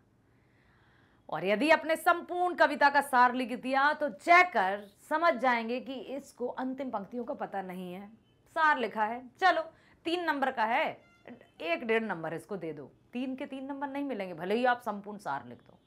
तो आपको यह पता होना चाहिए कि कौन सी कविता में प्रथम पंक्तियों में क्या कहा गया है। कविता लंबी है, मनुष्यता भी बहुत अच्छी कविता है, उसमें क्या कहा गया है, या फिर अंतिम पंक्तियों के माध्यम से कवि क्या कहना चाहते हैं। तो कविता भी मस्तिष्क में होनी चाहिए, ठीक है, समझ आया। अब देखिए, कबीर और मीरा की भक्ति की विशेषताओं का उल्लेख कीजिए। कबीरदास जी, मीराबाई, कबीर, संत कबीर निर्गुण भक्ति के प्रवर्तक। चर्चा करते हैं थोड़ा कबीरदास जी पर। आपने सुना होगा जब हमने कबीरदास जी के दोहे या कबीरदास जी द्वारा रचित जो भी साखियां पढ़ी थी, उसमें बिल्कुल स्पष्ट रूप से ये लिखा गया था। और दोहे या कविता या जो भी उनकी साखियां हैं, उनको पढ़ने से पूर्व मैंने कबीरदास जी के बारे में आपको बताया था। क्या बताया था कि कबीरदास जी एक ईश्वर को मानते थे। निर्गुण भक्ति धारा के कवि थे। निर्गुण भक्ति धारा क्या? निर्गुण भक्ति का है निराकार, अर्थात वो मूर्ति पूजा पर भरोसा नहीं करते थे। उनके अनुसार ईश्वर क्या है? जिसका कोई रंग रूप नहीं है। निराकार मतलब जिसका कोई रंग रूप ना हो, ठीक है, जिसका कोई रंग रूप ना हो, निराकार। कोई रंग ना हो, कोई रूप ना हो, कोई आकार ना हो, निराकार कहते हैं। तो यहां पर उन्होंने, कबीरदास जी ने, ना तो राम की चर्चा की, ना कृष्ण की चर्चा की, ना शिव की चर्चा की, ना विष्णु की चर्चा की, किसी की चर्चा नहीं की। अर्थात कबीरदास जी निर्गुण भक्ति धारा के प्रवर्तक थे। प्रवर्तक मीन्स संस्थापक, मतलब स्थापक, जिन्होंने स्थापना की, शुरुआत की जिन्होंने। तो आपको प्रश्न ये भी पूछा जा सकता है कि निर्गुण भक्ति धारा के प्रवर्तक किससे कहा जाता है या कौन माने जाते हैं? तो आप उत्तर लिख सकते हैं निर्गुण भक्ति। निर्गुण समझ रहे हो? पता है मैं पहले क्या समझती थी, आप वैसा मत समझना। बहुत छोटे में जब मैं पढ़ती थी, निर्गुण भक्ति मतलब जिसमें कोई गुण ही ना हो। नहीं, निर्गुण, निराकार, जिसका कोई आकार ना हो। कबीरदास जी ने मूर्ति पूजा का खंडन करते हुए लिखा था, हाँ, पाथर पूजे हरि मिले तो मैं पूजूं पहाड़, जससे तो चाकी भली पीस खाए संसार। पत्थर पूजने से यदि हरि या प्रभु प्राप्त होते हैं तो फिर तो मैं पहाड़ पूजूंगा, मुझे तो सब कुछ मिल जाएगा। अर्थात उन्होंने मूर्ति पूजा पर बिल्कुल ध्यान नहीं दिया था और मूर्ति पूजा का खंडन करते हुए कहा था कि यदि पत्थर पूजने से ही प्रभु की प्राप्ति होती है तो मैं तो पहाड़ पूजने लगूं। अरे पत्थर को पूजने से अच्छा है कि उस चक्की की पूजा कीजिए जिससे आटा, मतलब गेहूं को पीसकर आटा बनाया जाता है और जिससे हमारा पेट भरता है। निर्गुण भक्ति धारा, निराकार ब्रह्म। उनके अनुसार प्रभु सिर्फ एक है जो हर जगह रहता है, ठीक है। उनके अनुसार किसी ना तो मंदिर में, हाँ देखो सुना देती हूँ, वो था ना अपना, मोह को कहाँ ढूंढे बंदे मैं तो तेरे पास में, ना मैं देवल ना मैं मस्जिद ना काबे कैलाश में, खोजी होए तो तुरत ही मिल हो पल भर की तलाश में, कहे कबीर सुनो भाई साधु सब श्वासों की श्वास में। कबीर निर्गुण भक्ति के प्रवर्तक। निर्गुण भक्ति अब समझ में आई? जो मूर्ति पूजा पर जिन्होंने कोई बल नहीं दिया, उनके अनुसार परमात्मा एक है, जो अलौकिक शक्ति है, जो संपूर्ण ब्रह्मांड को थामे हुए है, अलग अलग रूप प्रभु के नहीं है। धर्म के बाह्य आडंबरों पर गहरी और तीखी चोट। अब देखिए, बाह्य आडंबर, यज्ञ, हवन, पूजा, चढ़ावा, वस्त्र धारण करना, रुद्राक्ष कमंडल, त्रिशूल धारण करना, अलख निरंजन सब दुख भंजन, ऐसा बन जाना, लंबी लंबी दाढ़ी बना देना, एकांत में बैठ जाना, मैं ही शंभु हूं, मैं ही प्रभु हूं, कुछ भी कहना। तो ये क्या है? इसका भी उन्होंने खंडन किया है कि जो भी बाह्य आडंबर है, ना तो उन्होंने ये बिल्कुल स्पष्ट रूप से कहा है कि ना तो यज्ञ हवन करने से मिलता है प्रभु, ना मंदिरों में भटकने से मिलता है, ना मैं देवल ना मैं मस्जिद ना काबे कैलाश में, खोजी होए तो तुरत ही मिलो पल भर की तलाश में, ठीक है। तो यहां पर उन्होंने यही कहा है कि काबा फिर काशी भयो रामई भया रहीम, बैठ कबीरा जी, एक कबीरदास जी की एक साखी भी है, ठीक है। तो उन्होंने ये काबा, काशी, मंदिर, मस्जिद, अल्लाह, ईश्वर, इन सब का भी उन्होंने खंडन करते हुए कहा है कि ये सब आडंबर हैं। प्रभु की प्राप्ति इन सब के करने से नहीं आती है कि बड़े बड़े मंदिरों का निर्माण किया जाए या यज्ञ हवन या एक टांग पर खड़े होकर तपस्या की जाए, भूखे रहा जाए। उन्होंने क्या कहा कि मन की पवित्रता ही परमात्मा का सच्चा द्वार है। मन चंगा तो कठौती में गंगा, ठीक है। उन्होंने यही समझाया है कि किस तरह से जो बाहरी आडंबर हैं वो किसी भी तरह के नहीं है। अक्सर अब क्या होता है कि दिखावे के लिए मनुष्य में दिखावटी प्रवृत्ति हद से ज्यादा है। उसे क्या चाहिए उस पर वो ध्यान ही नहीं देता, कौन उसकी वस्तु को देखेगा उसे ज्यादा ध्यान देता है। टाइम, ये जो घड़ी है समय दिखाती है, ठीक है। समय दिखाने के लिए आपको 100 रुपए से स्टार्ट घड़ी हो जाएगी और आप चाहे जितने तक ले, आप 100 रुपए की घड़ी भी वही टाइम दिखाएगी और लाखों रुपए की घड़ी भी वही टाइम दिखाएगी। तो अब वो लाखों रुपए की घड़ी क्यों बांधेगा व्यक्ति? क्योंकि उसे दिखाना है कि देखो मेरे पास पैसे हैं, घड़ी, पेन, चश्मा, सब कितना कीमती है मेरा। तो दिखावटी प्रवृत्ति के कारण ही मनुष्य प्रभु से दूर होता जा रहा है या परमात्मा से दूर हो जाता है। जहां पर मैं या अहम की भावना आई, वहां पर परमात्मा कदापि विराजित नहीं रहते और उसको क्या लगता है कि प्रभु, अरे भगवान तो मेरी मुट्ठी में क्यों, मैंने तो मंदिर ही घर में बनवा लिया। अच्छा, ये तो रावण जैसा हाल हो गया जो शंकर जी को उठाकर चले थे लंका नगरी में। ठीक है, आत्मा परमात्मा के लिए विरह मिलन की भावपूर्ण गीत। किस तरह से आत्मा और परमात्मा, अर्थात आत्मा और परमात्मा एक हैं।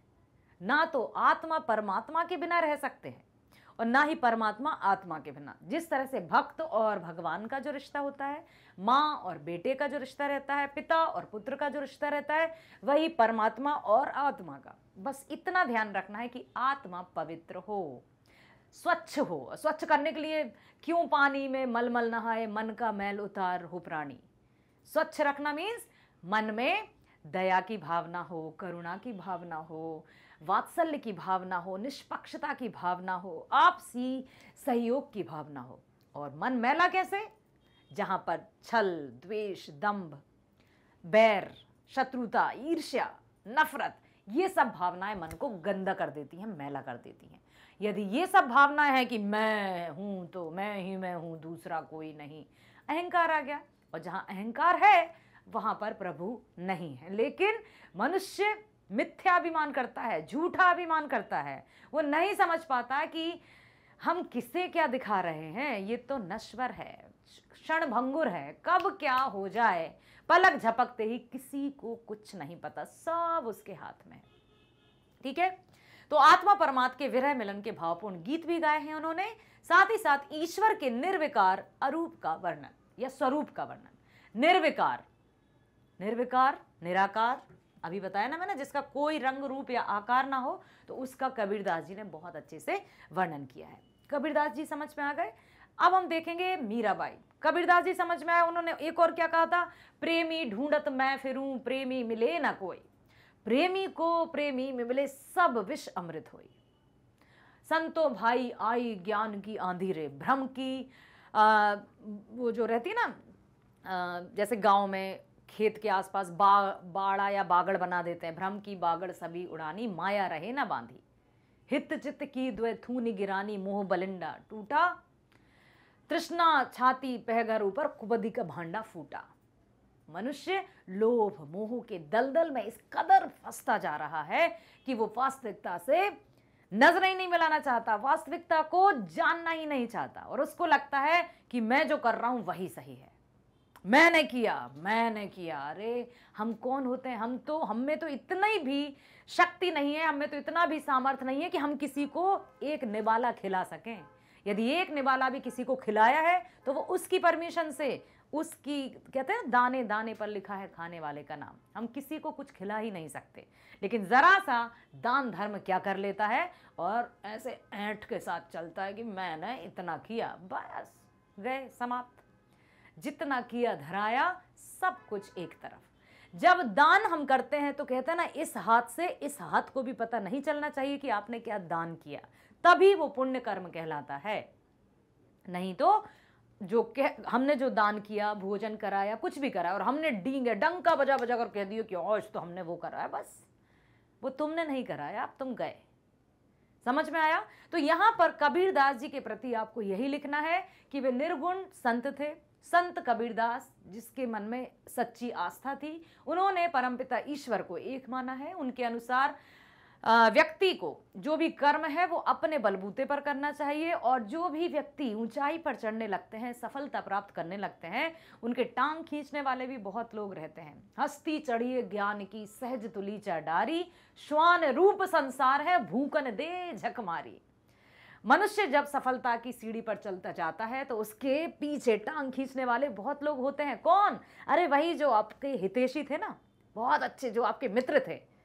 अब वो थोड़ा पीछे रहने लगे और आप आगे निकलने लगे तो उनको लगता है अरे यार ये तो आगे चला गया, क्या करें, कुछ तो करते हैं, कुछ तो गड़बड़ वाला काम करने लगते हैं, और इस तरह से वो हमें आगे बढ़ने से रोकते हैं, परंतु हमें उनकी परवाह नहीं करनी है और नित्य निरंतरता के साथ आगे बढ़ना है। समझ आया? अब पढ़ते हैं मीराबाई के बारे में। मीराबाई भी सच्ची संत मानी जाती हैं। संत किसे कहते हैं पहले ये बात सुन लीजिए। संत का अर्थ ये नहीं है कि साधु संत जो तपस्या करने बैठ गए। संत अर्थात सच्चा, ईमानदार, कर्तव्यनिष्ठ। मीराबाई भी अपने प्रभु श्री कृष्ण को ही अपना सर्वस्व मान चुकी थी और उन्होंने ये मान लिया था कि मैं तो अपने गोविंद की हो गई सती दासी रे, पग घुंघरू बांध मीरा नाची रे। ठीक है, मेरे तो गिरधर गोपाल दूसरो न कोई, जाके सिर मोर मुकुट मेरो पति सोई। विष का प्याला राणा जी ने भेजा, पीवत मीरा हासी, पग घुंघरू बांध मीरा नाची। मीरा दैन्य और माधुर्य भाव की भक्ति। मीरा के जो पद हैं, पायो जी मैंने राम रतन धन पायो, वस्तु अमोलक दी मेरे सदगुरु, कृपा कर अपनायो, पायो जी मैंने राम रतन धन पायो। ठीक है, और भी है ना कि खर्चे नहीं कोई चोर ना लेवे, दिन दिन बढ़त सवायो, पायो जी मैंने राम रतन धन पायो। ठीक है, सुना है ना आपने? चलो मैं सुना देती हूँ। मीराबाई का पद आता है तो मुझे गाने की इच्छा होती है। पायो जी मैंने राम रतन धन पायो, वस्तु अमोलिक दी मेरे सदगुरु, कृपा कर अपनायो, पायो जी मैंने राम रतन धन पायो। ठीक है, यहाँ पर मीराबाई ने भी श्री कृष्ण का, और उन्होंने सारी लोक मर्यादाएं क्या, उनके अनुसार सब लोग उनसे क्या कहते थे कि अरे ये तो कुल का नाश करने वाली है, लेकिन फिर भी उन्होंने लोगों की परवाह नहीं की। कब की बात है? 1300-1400 ईस्वी की बात। वो संतन ढिग बैठी बैठी लोक लाज खोई मीराबाई, आराध्य से मनुहार और अवसर आने पर उलाहना भी। कृष्ण से भक्ति भी की, उसकी आराधना भी की, और समय आने पर उससे शिकायत भी की कि तुम बड़े नटखट हो, तुम बड़े छलिया हो, जाओ देखती हूं मैं तुम्हें। कि जो हमारा अपना होता है ना, हम उससे लड़ाई भी कर सकते हैं, झगड़ा भी कर सकते हैं, शिकायत भी कर सकते हैं। तो वहां पर श्री कृष्ण से वो प्रार्थना भी करती हैं कि मुझे आप अपना दास बना लो, ताकि हर समय मैं आपको देख सकूं, आपको निहार सकूं। दूसरी तरफ उनसे वो शिकायत भी करती हैं, उल्हाने भी करती हैं कि ठीक है, नहीं करना ना, फिर देखना। इस तरह से कृष्ण के रूप सौंदर्य का वर्णन किया उन्होंने कि मेरे प्रभु जो हैं मोर मुकुट मेरे तो गिरधर गोपाल दूसरो न कोई, जाके सिर में मोर मुकुट मेरो पति सोई। मुरली का वर्णन, मुस्कान का वर्णन, कितने सुंदरता से उन्होंने कृष्ण के रूप का वर्णन किया है। गिरधर गोपाल के अनन्य और एक निष्ठ प्रेम से अभिभूत उन्होंने ये बिल्कुल उनकी रचनाओं में, इतिहास में पढ़कर, पौराणिक कथाओं को सुनकर स्पष्ट हो जाता है कि मीराबाई किस तरह से प्रभु श्री कृष्ण को अपना मानती थी। अगला प्रश्न है, आपके पाठ्यक्रम में किस कविता में वर्षा के प्राकृतिक सौंदर्य का वर्णन किया गया है? अपने शब्दों में वर्णन कीजिए। पंत जी की कविता पर्वत प्रदेश में पावस, याद आया? जिसमें उन्होंने कितनी सुंदरता के साथ उस कविता में वर्णन किया था। पर्वत प्रदेश में पावस कि वर्षा ऋतु आते ही झरने, नदियां कल कल करती बहती है, झरनों का वर्णन किया था। मोतियों की माला की तरह जो सफेद, एकदम स्वच्छ निर्मल जो जल झरझर करता हुआ बहता है, ऐसा लग रहा था जैसे कि वहां मोतियों की माला हो। पर्वतों का वर्णन जब समुद्र में अपने आप को निहारते हैं तो वो भी वर्णन किया था। साथ ही साथ ऊंचे ऊंचे जो वृक्ष थे, ऐसा लग रहा था मानो आकाश को छूने जा रहे हो।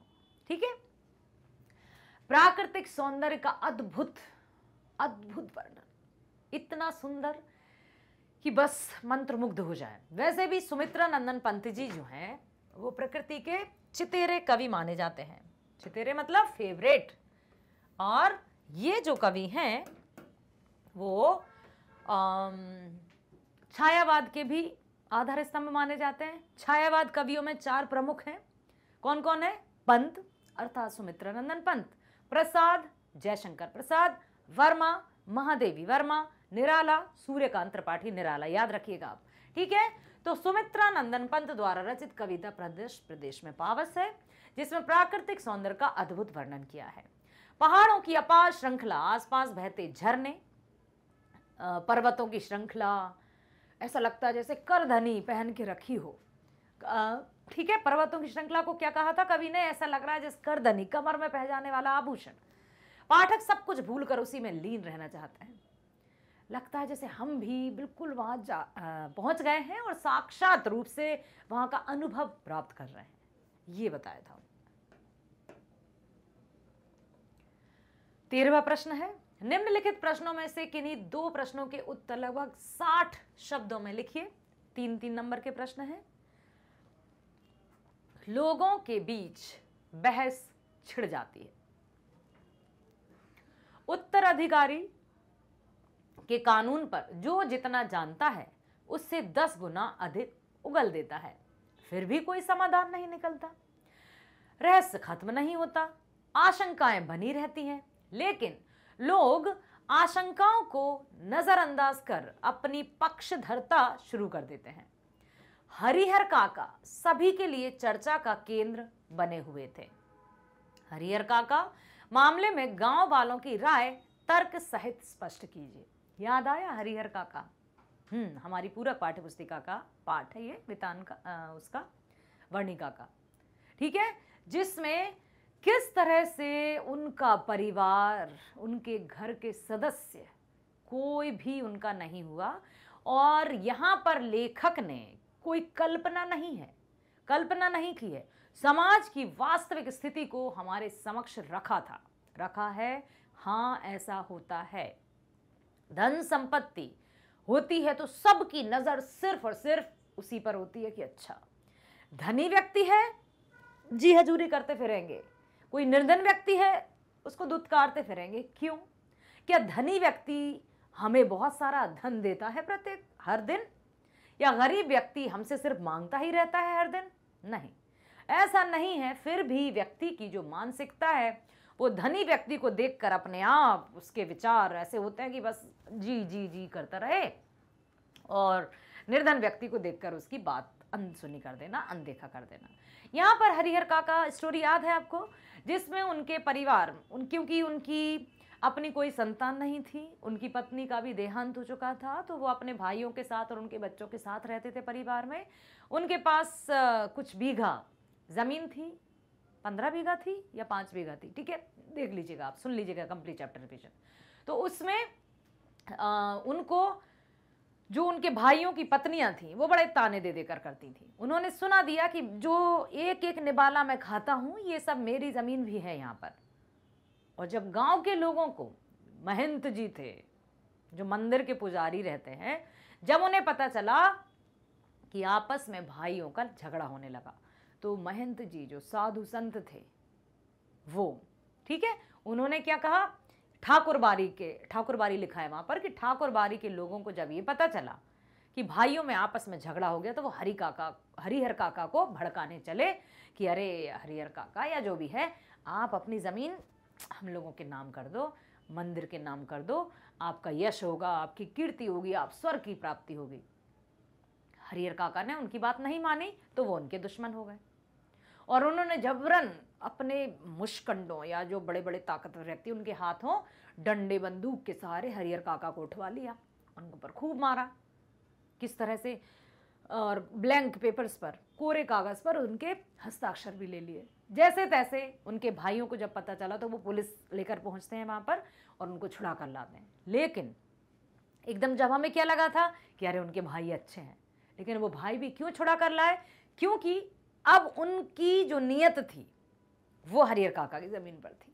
उन्होंने सोचा यदि हरिहर काका ने या हमारे भैया ने किसी को जमीन दे दी तो हम तो ऐसे ही रह जाएंगे। तो उन्होंने, वो तो अनजान लोग थे, वो उनके रिश्ते नाते नहीं थे, लेकिन इंसानियत तो उन्होंने भी चकनाचूर कर दी थी।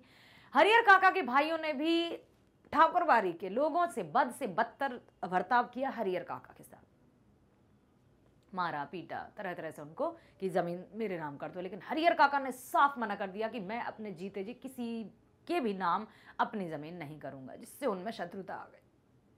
और अंत में क्या हुआ था कि अंत में उनकी जो पुलिस कस्टडी उनको दी गई, सिपाही रहे, तैनात रहे उनकी रक्षा के लिए। और ये सब वर्णन हुआ है कि किस तरह से कुछ धन दौलत या संपत्ति के लिए व्यक्ति अपने इंसानियत का कत्ल कर देता है, सिर्फ धन दौलत को ही सर्वोपरि मानता है, ये कौन सा न्याय है? ये कौन सा न्याय है? ठीक है, तो अब चलते हैं हम कि किस तरह से उत्तर लिखेंगे। देखिए, गांव वालों की अलग अलग राय। बिल्कुल, दो दल बन गए थे, दोनों दल टीम हिस्से हो गए थे गांव के। गांव में एक तरफ चटोरे किस्म के लोग थे जो ठाकुर बारी में प्रसाद के बहाने तरमल माल खाते थे, एकदम चढ़ावा ये दुनिया को, क्योंकि शिक्षा का प्रचार प्रसार था नहीं, लोग उनकी बातों में आ जाते थे। वे महंत के पक्षधर थे, वे चाहते थे कि हरिहर काका को अपनी जमीन ठाकुर बारी के नाम लिख देनी चाहिए, इससे उन्हें पुण्य मिलेगा तथा उनकी कीर्ति स्थापित होगी। दूसरा दल था ठाकुर बारी के धार्मिक पाखंड को भली भांति जानने वालों का। वे भाइयों के परिवार के समर्थक थे। उनकी राय थी कि हरिहर काका को अपनी जमीन भाइयों के नाम लिख ही देनी चाहिए।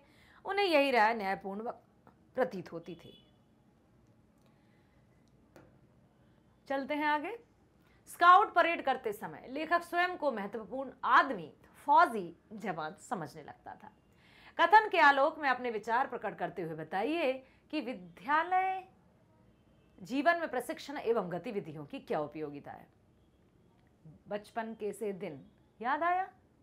हाँ, लेखक बिल्कुल गुरमान सिंह, क्या पंजाबी लेखक हैं, जिन्होंने अपने बचपन के स्कूल की यादों का, अपने विद्यालय जीवन का वर्णन किया था। उनके खतरनाक एक जो पीटी मास्टर थे वो स्ट्रिक्ट थे। प्राचार्य महोदय एकदम बिल्कुल ऐसे थे कि वो किसी को उन्होंने तेज आवाज में बात भी नहीं की। याद आया? हाँ, किस तरह से उन्होंने अपनी शिक्षा प्राप्त की। तो धोबी की धुली वर्दी, पॉलिश किए जूतों को पहनकर फौजी जवान मास्टर प्रीतम चंद, पीटी टीचर, द्वारा लेफ्ट राइट करते हुए परेड करवाना, बूटों की एड़ियों को दाएं बाएं मोड़कर ठक ठक करके चलना। विद्यालय जीवन में प्रशिक्षण एवं गतिविधियों की अत्यधिक उपयोगिता है। गतिविधियों द्वारा बच्चे खेल खेल में महत्वपूर्ण तथ्यों को भली भांति समझते हैं तथा आनंदपूर्ण वातावरण में शिक्षा ग्रहण करते हैं। उनमें सहयोग, सहनशीलता, परोपकार की भावना जागृत होती है। अगले प्रश्न पर चलते हैं। बाल मन किसी स्वार्थ या हिसाब से चलायमान नहीं रहता। बचपन प्रेम के रिश्ते के अलावा किसी और रिश्ते को कबूल ही नहीं करता। टोपी शुक्ला पाठ में टोपी अपने परिवार के एक सदस्य को बदलने की बात करता है। उसकी सोच के आधार पर उसकी मनोदशा का वर्णन कीजिए। टोपी शुक्ला याद आया? याद आया? किस प्रकार से इफ़न और टोपी शुक्ला में मित्रता थी। इफ़न मुस्लिम परिवार के थे, टोपी शुक्ला ब्राह्मण परिवार का था। दोनों की जो मित्रता थी वो समाज के हिसाब से तो एकदम विपरीत थी, पूरा पश्चिम की तरह। लेकिन जो उनकी मित्रता थी वो इतनी गहरी थी कि उनकी जात पात या धर्म भी उनके बीच में नहीं आ सका। जब इफ़न की दादी का इंतकाल हुआ, जब दादी की मृत्यु हुई, तो टोपी शुक्ला बचपन, मतलब कैसे कहें कि एकदम मासूम जिसको कहा जाता है, उसने कहा कि अरे भाई तेरी दादी तो इतनी अच्छी थी, तेरी दादी की जगह मेरी दादी मर गई होती। लिखा है ना यहाँ पर। परिवार के टोपी शुक्ला पाठ में टोपी अपने परिवार के एक सदस्य को बदलने की बात करता है। किसकी बात की थी उसने? कि यदि तेरी दादी की जगह मेरी दादी मर जाती तो अच्छा था। ये प्रेम, क्योंकि बच्चा जो था टोपी शुक्ला वो इफ़न के घर जाया करता था। उसकी दादी बहुत प्यार से बात करती थी, तो हमेशा वो जो टोपी शुक्ला था वो अपनी दादी से उनकी तुलना करता था, क्योंकि उसकी दादी तो हमेशा चिल्लाती रहती थी, खींचती रहती, समय आने पर कभी कभी मार भी देती थी। और इफ़न की दादी बहुत स्नेह प्रिय थी, ममतामयी थी, बहुत प्यार से बात कर सकती। तो वहां जब भी टोपी शुक्ला जाता था तो घंटों बैठकर दादी के साथ बात किया करता था। प्रेम केवल अपनापन देखता है, जाति या धर्म नहीं। टोपी शुक्ला को अपनेपन की तलाश थी जो उसने इफ़न की दादी में देखा। टोपी को इफ़न की दादी बहुत अच्छी लगती थी और अपनी दादी से नफरत थी, इसलिए टोपी ने अपनी दादी को इफ़न की दादी से बदलना चाहा। इफ़न की दादी के प्यार एवं अपनापन से वह बहुत प्रभावित था। स्वयं की दादी सदैव डांटती रहती थी और कभी भी उसके मनोभावों को समझने का प्रयास ही नहीं करती थी। अगला प्रश्न है, निम्नलिखित में से किसी एक विषय पर संकेत बिंदुओं के आधार पर लगभग 100 शब्दों में अनुच्छेद लिखिए।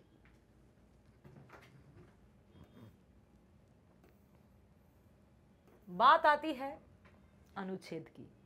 निबंध भी आपने सुना ही होगा।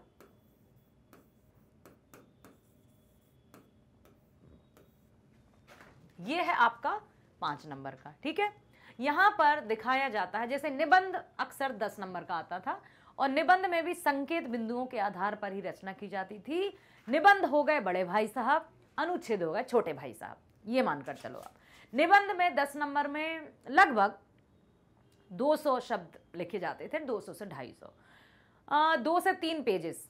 अब बात आती है अनुच्छेद की, तो ये 100 से 120 शब्दों का, यहाँ पर 100 दिया है, मतलब सैंपल पेपर इसी तरह का आने वाला है आपका बोर्ड परीक्षा, ठीक है। प्रतिदर्श प्रश्न पत्र का अर्थ यही है कि आपकी बोर्ड परीक्षा इसी तरह से होने वाली है, ठीक है। विद्यार्थी जीवन और चरित्र निर्माण, पहला टॉपिक है आपका विद्यार्थी जीवन और चरित्र निर्माण। इसके संकेत बिंदु हैं संपूर्ण जीवन की आधारशिला, चरित्र निर्माण की आवश्यकता, देश एवं समाज के लिए उपयोगी। अब संपूर्ण जीवन की आधारशिला आप लिख सकते हैं। सबसे पहले एक श्लोक से स्टार्ट कर दीजिए। कौन सा है वो? काक चेष्टा वकुल ध्यानम श्वान निद्रा तथैवच अल्पहारी गृह त्यागी विद्यार्थी पंच लक्षणम। मजा आ जाएगा, मजा आ जाएगा। मीन्स जो भी आपका अनुच्छेद होगा, निबंध होगा, या जो भी लेखन से संबंधित प्रश्न होगा, उसको यदि आप किसी स्लोगन से शुरू करते हैं, किसी दोहे से शुरू करते हैं, किसी कहावत से या कोट से शुरू करते हैं, तो उसकी वैल्यू बहुत अधिक बढ़ जाती है। याद रखिएगा, अनुच्छेद हो या लेखन का जो भी आप पाठ करने जा रहे हैं, तो उसमें यदि आप अपनी क्रिएटिविटी दिखाते हैं, कुछ अनुच्छेद से संबंधित, कोई टॉपिक से संबंधित, विद्यार्थी जीवन से संबंधित है, ठीक है, हो गया। अब संपूर्ण जीवन की आधारशिला आप लिखेंगे कि विद्यार्थी जीवन संपूर्ण जीवन की आधारशिला है। ये हमेशा मैं भी कहती हूं कि इस एज में, इस समय आपने अपने आप को जिस तरह का बना लिया, वो पूरा जीवन उसी तरह का आपका जीवन चलने वाला है, ठीक है। गुरु कुम्हार शिष्य कुंभ है। कुंभ मीन्स घड़ा। गुरु कुम्हार है और शिष्य क्या है? कुंभ। गुरु कुम्हार शिष्य कुंभ है। गढ़ गढ़ काढ़ है कोट खोट, अंतर हाथ सहार दे और बाहर मारे चोट।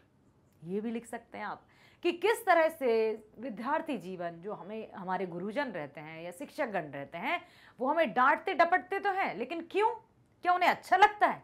नहीं, वो इसलिए डांटते डपटते हैं ताकि आप भावी जीवन में वो गलती ना दोहराएं और आप बहुत अच्छे बन जाएं। जैसे कुम्हार जब घड़ा बनाता है तो अंदर से चोट मारता है और बाहर से सहारा देता है, तभी एक घड़ा सुंदर शेप या आकार धारण करता है, ठीक है। चरित्र निर्माण की आवश्यकता, व्यक्ति की पहचान उसकी रंग, रूप, जाति, कद, काठी, ऊंचा नीचा, काला गोरा, इससे नहीं होती है। व्यक्ति की पहचान उसके गुणों से होती है, व्यवहार से होती है, चरित्र से होती है, आचरण से होती है। और इस युग में, इस काल में, विद्यार्थी जीवन काल में, हम अपनी संगति को भी सोच समझ कर चूज करना चाहिए। मित्रता का जो है बहुत अहम भूमिका रहती है विद्यार्थी जीवन में। हम अपने मित्रों का चयन भी सोच समझ कर करें, ताकि हम उनकी संगति में रहकर एक बहुत अच्छा अपने चरित्र का निर्माण कर सकें। यहाँ पर मित्र बिल्कुल लिख सकते हैं आप, क्योंकि मित्र हमारे चरित्र निर्माण में अहम भूमिका निभाते हैं। देश एवं समाज के लिए उपयोगी, बिल्कुल। विद्यार्थी जितने अच्छे से अपने जीवन को जी लेगा, जितने अच्छे से अपने आप को परिपक्वता के साथ बढ़ाते जाएगा, उसका जीवन उतना ही अच्छा होगा और वो समाज के उपयोगी होगा। क्योंकि क्या है एक विद्यार्थी? समाज का हिस्सा। एक एक व्यक्ति से परिवार बनता है, परिवार से समाज बनता है, समाज से राष्ट्र का निर्माण होता है। तो यहां पर किस तरह से 5 अंक होंगे ये देख लीजिए। विषय वस्तु अर्थात ओवरऑल जो आप कंटेंट लिखने वाले हैं, उस पर है आपके 3 अंक की जो भी विषय दिया गया है, क्या उसी विषय से संबंधित आपने सही से लिखा है, 3 नंबर। कहीं ऐसा तो नहीं कि कहीं सिर है, कहीं पैर है, सब कुछ लिंक्ड है, इंटरलिंक्ड है, फ्लुएंसी है, ठीक है। भाषा, किस तरह के शब्दों का प्रयोग किया है, किस तरह के शब्दों से वाक्यों का निर्माण किया गया है, भाषा कितने अच्छे से आपने प्रयोग में लाए है, ऐसा तो नहीं कि बोलचाल की भाषा या बोलचाल की भाषा को ही शामिल करते हुए आपने अनुच्छेद ऐसे ही लिख दिया। प्रस्तुति 2 नंबर की है प्रस्तुति कि आप शुरू से लेकर अंत तक आपका कितना इफेक्टिव है, कितना प्रभावी है। क्या जो चेकर को बिल्कुल पढ़ने पर एकदम जिज्ञासा के साथ वो पढ़ता रहे, या शुरू में देखा अरे यार ये क्या लगा, दे दो इसको 5 नंबर का है, दे दो 1-2 नंबर, या वो पढ़ने पर मजबूर हो जाए। प्रस्तुति किस तरह से, कहते हैं ना कि जब शुरुआत अच्छी होगी तो अंत भी बहुत अच्छा होगा। ठीक, तो ये आपके निबंध के अनुच्छेद के लिए है। और व्याकरण में आपका अनुच्छेद टॉपिक है, हमने किया है, उसको पुनः देखिए, उसमें संपूर्ण जानकारी है अनुच्छेद से संबंधित। 2020 क्रिकेट का रोमांच, क्रिकेट तो अक्सर आप सभी को पसंद रहता है। मैच कब और कहां, तो सबसे पहले आप ये बता दीजिए प्रस्तावना में, इंट्रोडक्शन, प्रस्तावना का अर्थ होता है इंट्रोडक्शन।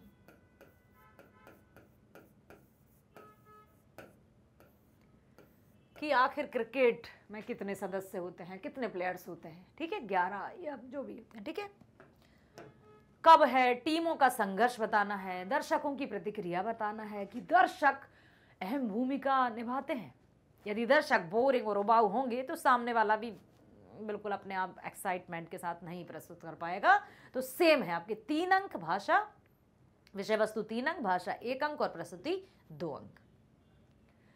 दौड़ती हुई जिंदगी, अपनी ही पाठ्य पुस्तक का आप चैप्टर पढ़ा था हमने, जापान, पतझड़ में टूटी पत्तियां, उसका उदाहरण आप यहां ले सकते हो। कैसे, कारण, आवश्यकताओं में वृद्धि, क्या करें, जापान के लोगों का उदाहरण ले सकते हैं। और आप लिख सकते हैं कि हमने अपनी ही पाठ्य पुस्तक में पढ़ा था पतझड़ में टूटी पत्तियों में, जिसमें जापान के जनजीवन की चर्चा की गई है कि वहां के लोग बोलते नहीं है, बकते हैं, चलते नहीं है, दौड़ते हैं।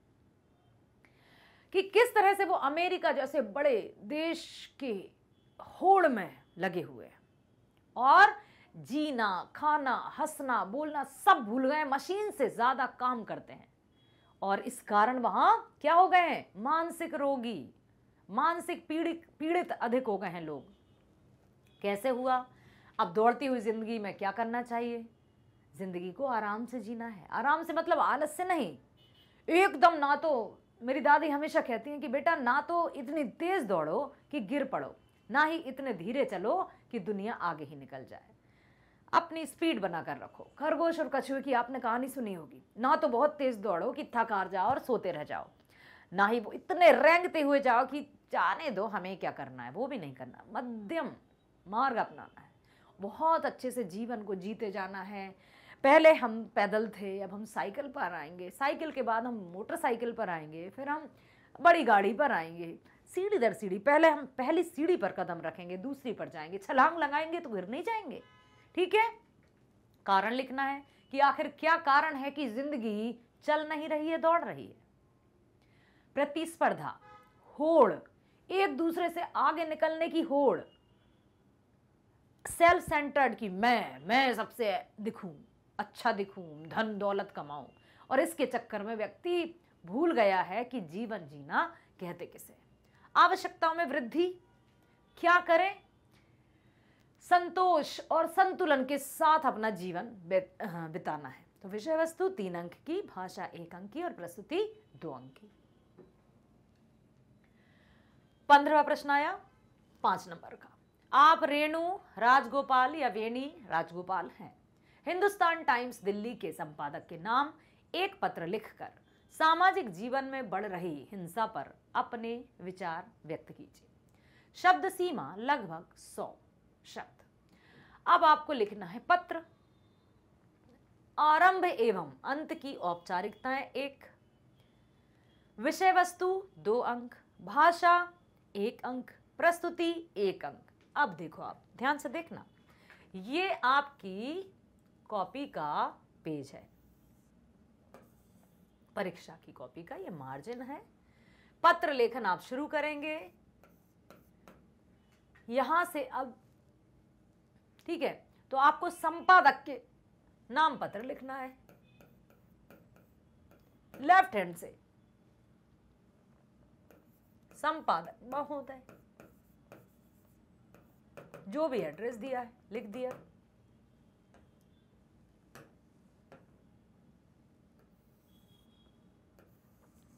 ठीक है। और अब यहाँ पर लिखते लिखते आपने विषय लिख दिया और यहाँ से आपने बॉडी स्टार्ट कर दी, लिखते गए लिखते गए लिखते गए, एंड फिर आपने यहीं कर दिया। अर्थात ये जो स्टार्टिंग का है और ये जो एंड का है, एक बार फिर से बताती हूँ कि जो स्टार्टिंग है वो भी आपके लेफ्ट से स्टार्ट होगा। विषय लिखा, लिखते गए लिखते गए लिखते गए, ठीक है। ये पैराग्राफ, ये बॉडी हो गई आपकी, जो कि आपकी 2 अंक की, फिर एंड हो जाएगा आपका, वो भी आपका 1 अंक का। तो आरंभ एवं अंत की औपचारिकताएं हैं 1 नंबर की, मतलब शुरू में आपने किस तरह से एड्रेस लिखा, एंड में आपने किस तरह से पत्र को समाप्त किया और किस तरह से आपने विषय वस्तु लिखी। तो आरंभ एवं अंत की जो औपचारिकता है वो 1 नंबर की है। विषय वस्तु, जो भी विषय आपको दिया गया है वो 2 नंबर की है। किस तरह के शब्दों का आपने प्रयोग किया है वो है आपका 1 नंबर का। प्रस्तुति, ओवरऑल, कि जो भी आपने पत्र लिखा है क्या विषय से संबंधित है, अर्थात आपने कितने प्रभावी ढंग से पत्र लिखा है, क्योंकि पत्र क्या है, आप हैं। जो भी आप कहना चाहते हैं वो पत्र को पढ़कर सामने वाले को एकदम क्रिस्टल क्लियर हो जाए कि हाँ आप क्या कहना चाहते हो। यदि पत्र पढ़कर भी कोई समझ ना पाए तो पत्र का क्या मतलब, अरे यार ये क्या कहना चाहते हैं, साइड में रखो, नहीं आया समझ में। और पत्र जैसे लगना चाहिए कि आप सामने हो। जब आपने देखा है जैसे टीवी या मूवीज में दिखाया जाता था पहले कि पत्र पढ़ रहे हैं तो बोलता हुआ नजर आ रहा है हाव भाव के साथ, तो पत्र और मैसेज में अंतर क्या है, हमने किया टाइप, फिंगर चपटापट किया और उसको डिलीट कर दिया, एक कर दिया। पत्र क्या है, भावनाओं को प्रस्तुत करते हैं, ठीक है। औपचारिक और अनौपचारिक पत्र है। क्या आपको ये समझ में आ रहा है कि ये कौन सा पत्र है, औपचारिक है या अनौपचारिक? औपचारिक, यस। ये ध्यान रखना है आपको कि औपचारिक पत्र और अनौपचारिक पत्र किस तरह के होते हैं और आपको समझना होगा, क्योंकि औपचारिक पत्र में आपको लिखना होता है विषय और बहुत सारी औपचारिकताओं के साथ आपको पत्र करना होता है पूरा।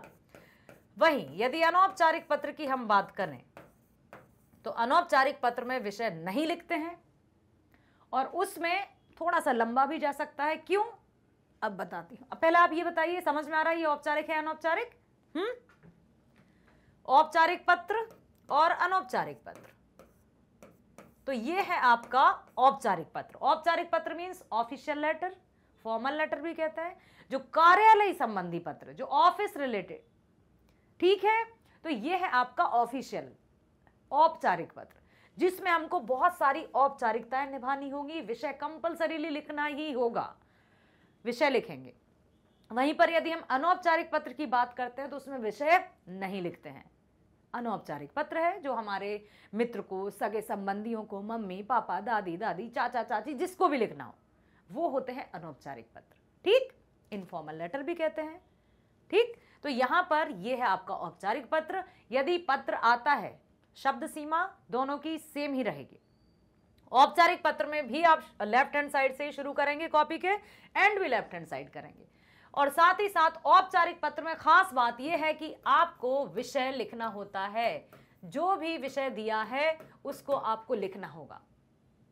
और अनौपचारिक में विषय नहीं लिखना होता, इतना ध्यान रखना है। विषय नहीं लिखते हैं, जैसे पूजनीय पिताजी, साधारण चरण स्पर्श, पूर्ण विराम, मैं यहाँ छात्रावास लिख दीजिए, परीक्षा भवन लिख दीजिए। स्टार्टिंग में मैंने बताया था ना, पत्र लेखन वाला वीडियो फिर से देखिए, आप समझ में आएगा, बार बार देखिए, अभ्यास से ही सब कुछ संभव है, ठीक। तो यहां पर आपको लिखना है ये सब। अब है अथवा, या तो आपको वो करना है या ये। अभी हमको प्रैक्टिस तो सबकी करनी है। आपके विद्यालय में खेल की उपयुक्त सामग्री है तथा समय समय पर सभी स्तरों पर मैच का आयोजन भी किया जाता है। विद्यालय के खेल कप्तान होने के नाते प्रधानाचार्य के प्रति आभार व्यक्त करते हुए पत्र लिखना है। अक्सर पत्र कैसा आता है, आपके विद्यालय में खेल की सामग्री नहीं है, पर्याप्त सामग्री नहीं है, लेकिन यहां पत्र आया है कि आपके विद्यालय में पर्याप्त सामग्री है और समय समय पर सभी स्तरों का मैच भी आयोजित किया जाता है। इसलिए आप कैप्टन होने के नाते प्रधानाचार्य को धन्यवाद प्रेषित करते हुए पत्र लिखना है, आभार व्यक्त करते हुए पत्र लिखना है। तो आरंभ एवं अंत की जो औपचारिकता है, जैसे प्रति प्रधानाचार्य महोदय, जो भी आपका स्कूल हो, विषय लिख देना है। क्या लिख देना है, जैसे आभार व्यक्त करते हुए पत्र, खेल सामग्री होने पर, पर्याप्त खेल सामग्री होने पर आभार व्यक्त करना, या आभार व्यक्त करने हेतु सविनय नम्र निवेदन है कि मैं आबासा या काखागा आपके विद्यालय में पढ़ने वाला कक्षा 10वीं का अध्ययनरत छात्र हूँ। महोदया या महोदय, हम सभी कृतज्ञ हैं। कृतज्ञ, कृतज्ञ शब्द याद रखो, बेस्ट शब्द है। कृतज्ञ, कृतज्ञ किसे कहते हैं? उपकार मानने वाला।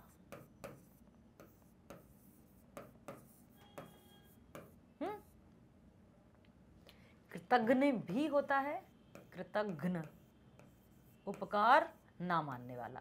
तो हमें कैसा बनना है? कृतज्ञ।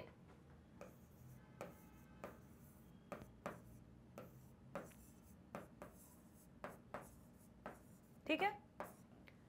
कृतज्ञता व्यक्त करते हुए मैं अपनी पूरी कक्षा एवं समस्त विद्यालय की ओर से आपको आभार व्यक्त करना चाहता हूं।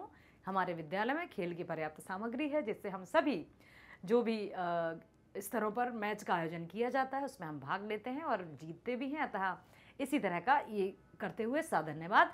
आपका आज्ञाकारी छात्र आबासा कप्तान या विद्यालय का खेल कप्तान। इस तरह से आप समाप्त कर दीजिए तो आपको अंक मिल जाएंगे। अगला है, निम्नलिखित में से किसी एक विषय पर लगभग 80 शब्दों में सूचना, नोटिस राइटिंग होती है ना अंग्रेजी में, उस तरह से आपको सूचना लेखन लिखना है हिंदी में। आप विद्यालय के सांस्कृतिक सचिव हैं, सेक्रेटरी। बाल दिवस समारोह के अवसर पर विद्यालय में आयोजित होने वाले सांस्कृतिक कार्यक्रम के विवरण सहित सूचना तैयार कीजिए। डेट लिखेंगे, ठीक है, दिन लिखेंगे, उस समय लिखेंगे कि कब कब होने वाली, मतलब इसमें सूचना में आपको बहुत प्राथमिकता देते हुए दिनांक, दिन, तिथि सब लिखना है कि कब है। ऊपर जरूर लिखना है सूचना लेखन, ताकि किसी तरह का कोई भी कंफ्यूजन ना रहे। वही आपका है 4 नंबर। विषय वस्तु 2, प्रस्तुति 1, भाषा 1। सूचना जैसे आपके नोटिस बोर्ड पर नहीं लगी रहती हैं सूचनाएं, जल्दी से आप जाते हो कि अरे मान लीजिए आपका कोई रिजल्ट आने वाला है या कोई परीक्षा होने वाली है या आपके विद्यालय में कोई प्रतियोगिता का आयोजन होने वाला है या इंटर स्कूल कंपटीशन होने वाला है, तो बहुत सारे नोटिस बोर्ड पर आपके जो लगी रहती है उनको सूचना कहते हैं।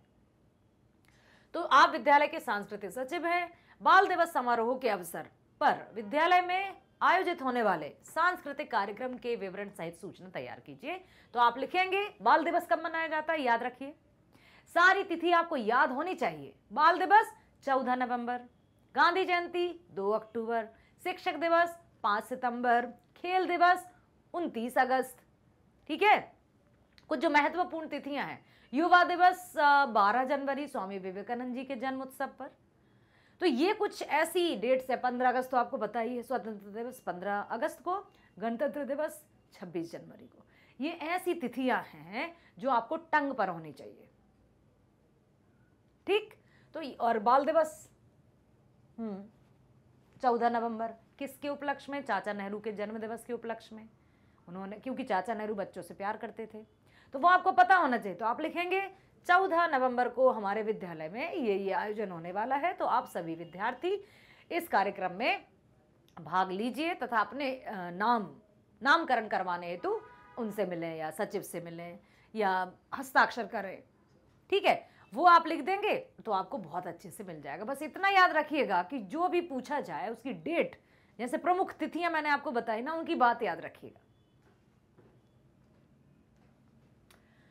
अब है, आप रजत चट्टोपाध्याय या रजनी रस्तोगी हैं, मोहल्ला सुधार समिति के सचिव हैं।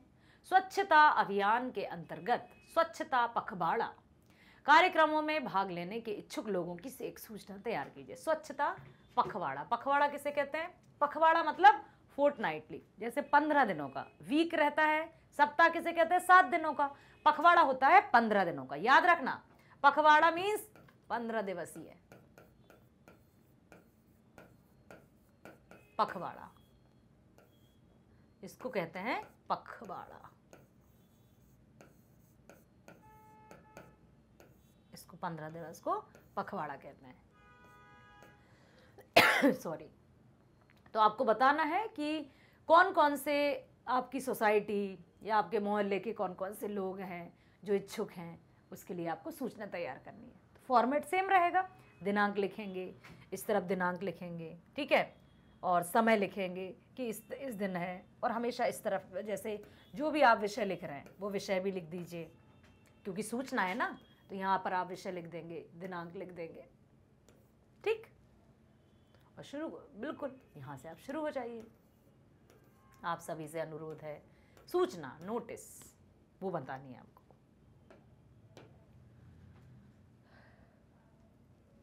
निम्नलिखित में से किसी एक विषय पर लगभग 60 शब्दों में विज्ञापन ऐड करना है आपको। 3 नंबर का है।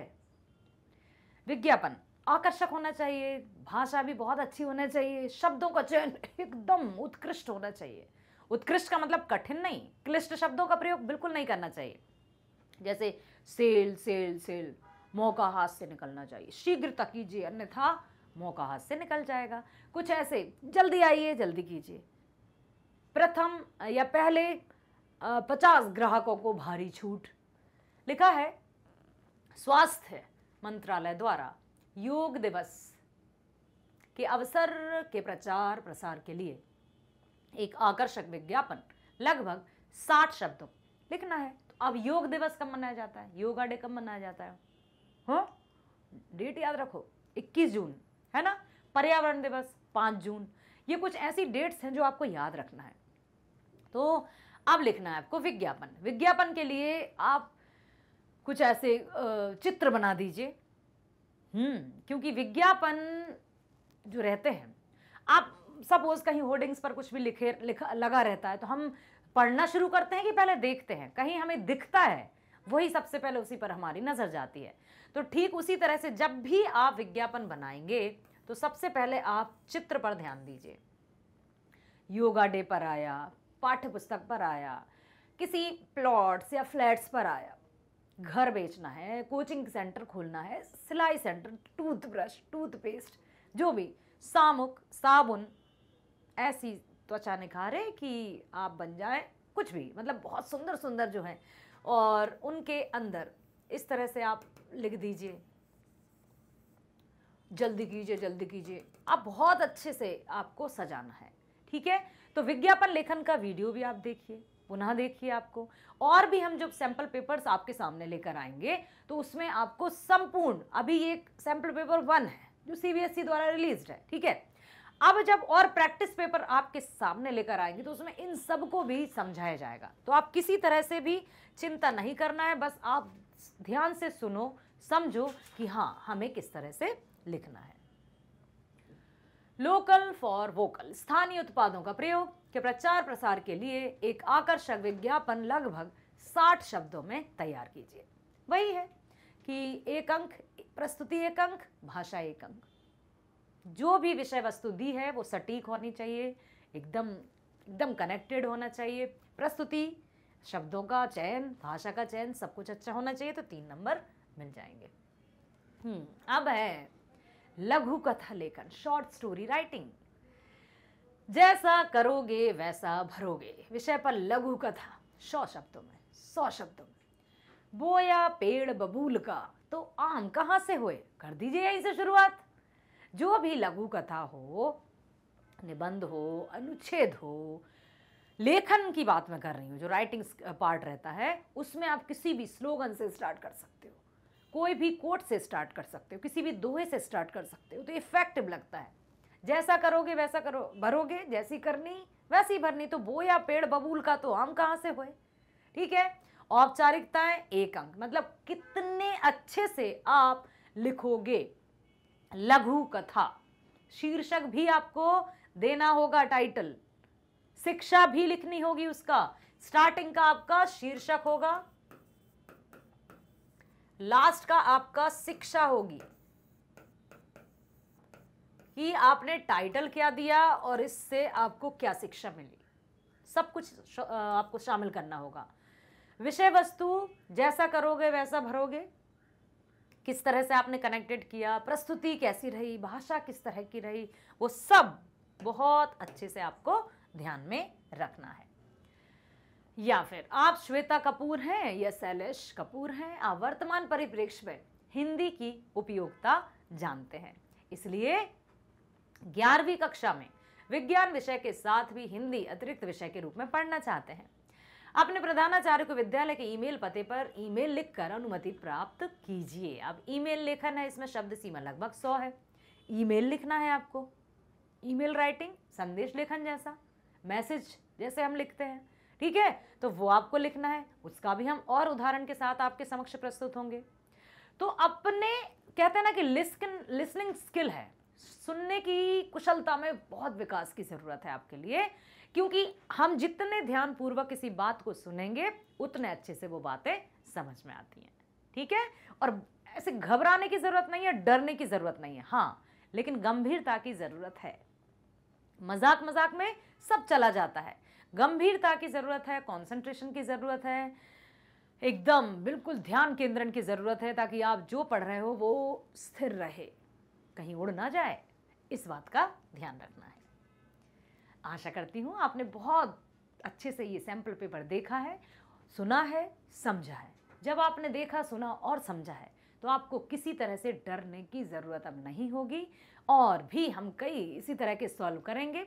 तो बने रहिए हमारे साथ मैग्नेट ब्रेन्स पर, जो कक्षा 7वीं से 12वीं तक हिंदी मीडियम एवं अंग्रेजी मीडियम किंडरगार्टन से कक्षा 12वीं तक की online school education 100% free provide करता है। ना केवल स्कूल एजुकेशन बल्कि सभी प्रकार की प्रतियोगी परीक्षाओं की वीडियोस भी आप देख सकते हैं मैग्नेट ब्रेन्स पर एकदम फ्री। तो बने रहिए हमारे साथ, मिलते हैं नेक्स्ट वीडियो में। स्वस्थ रहिए, खुश रहिए, bye bye, thank you so much.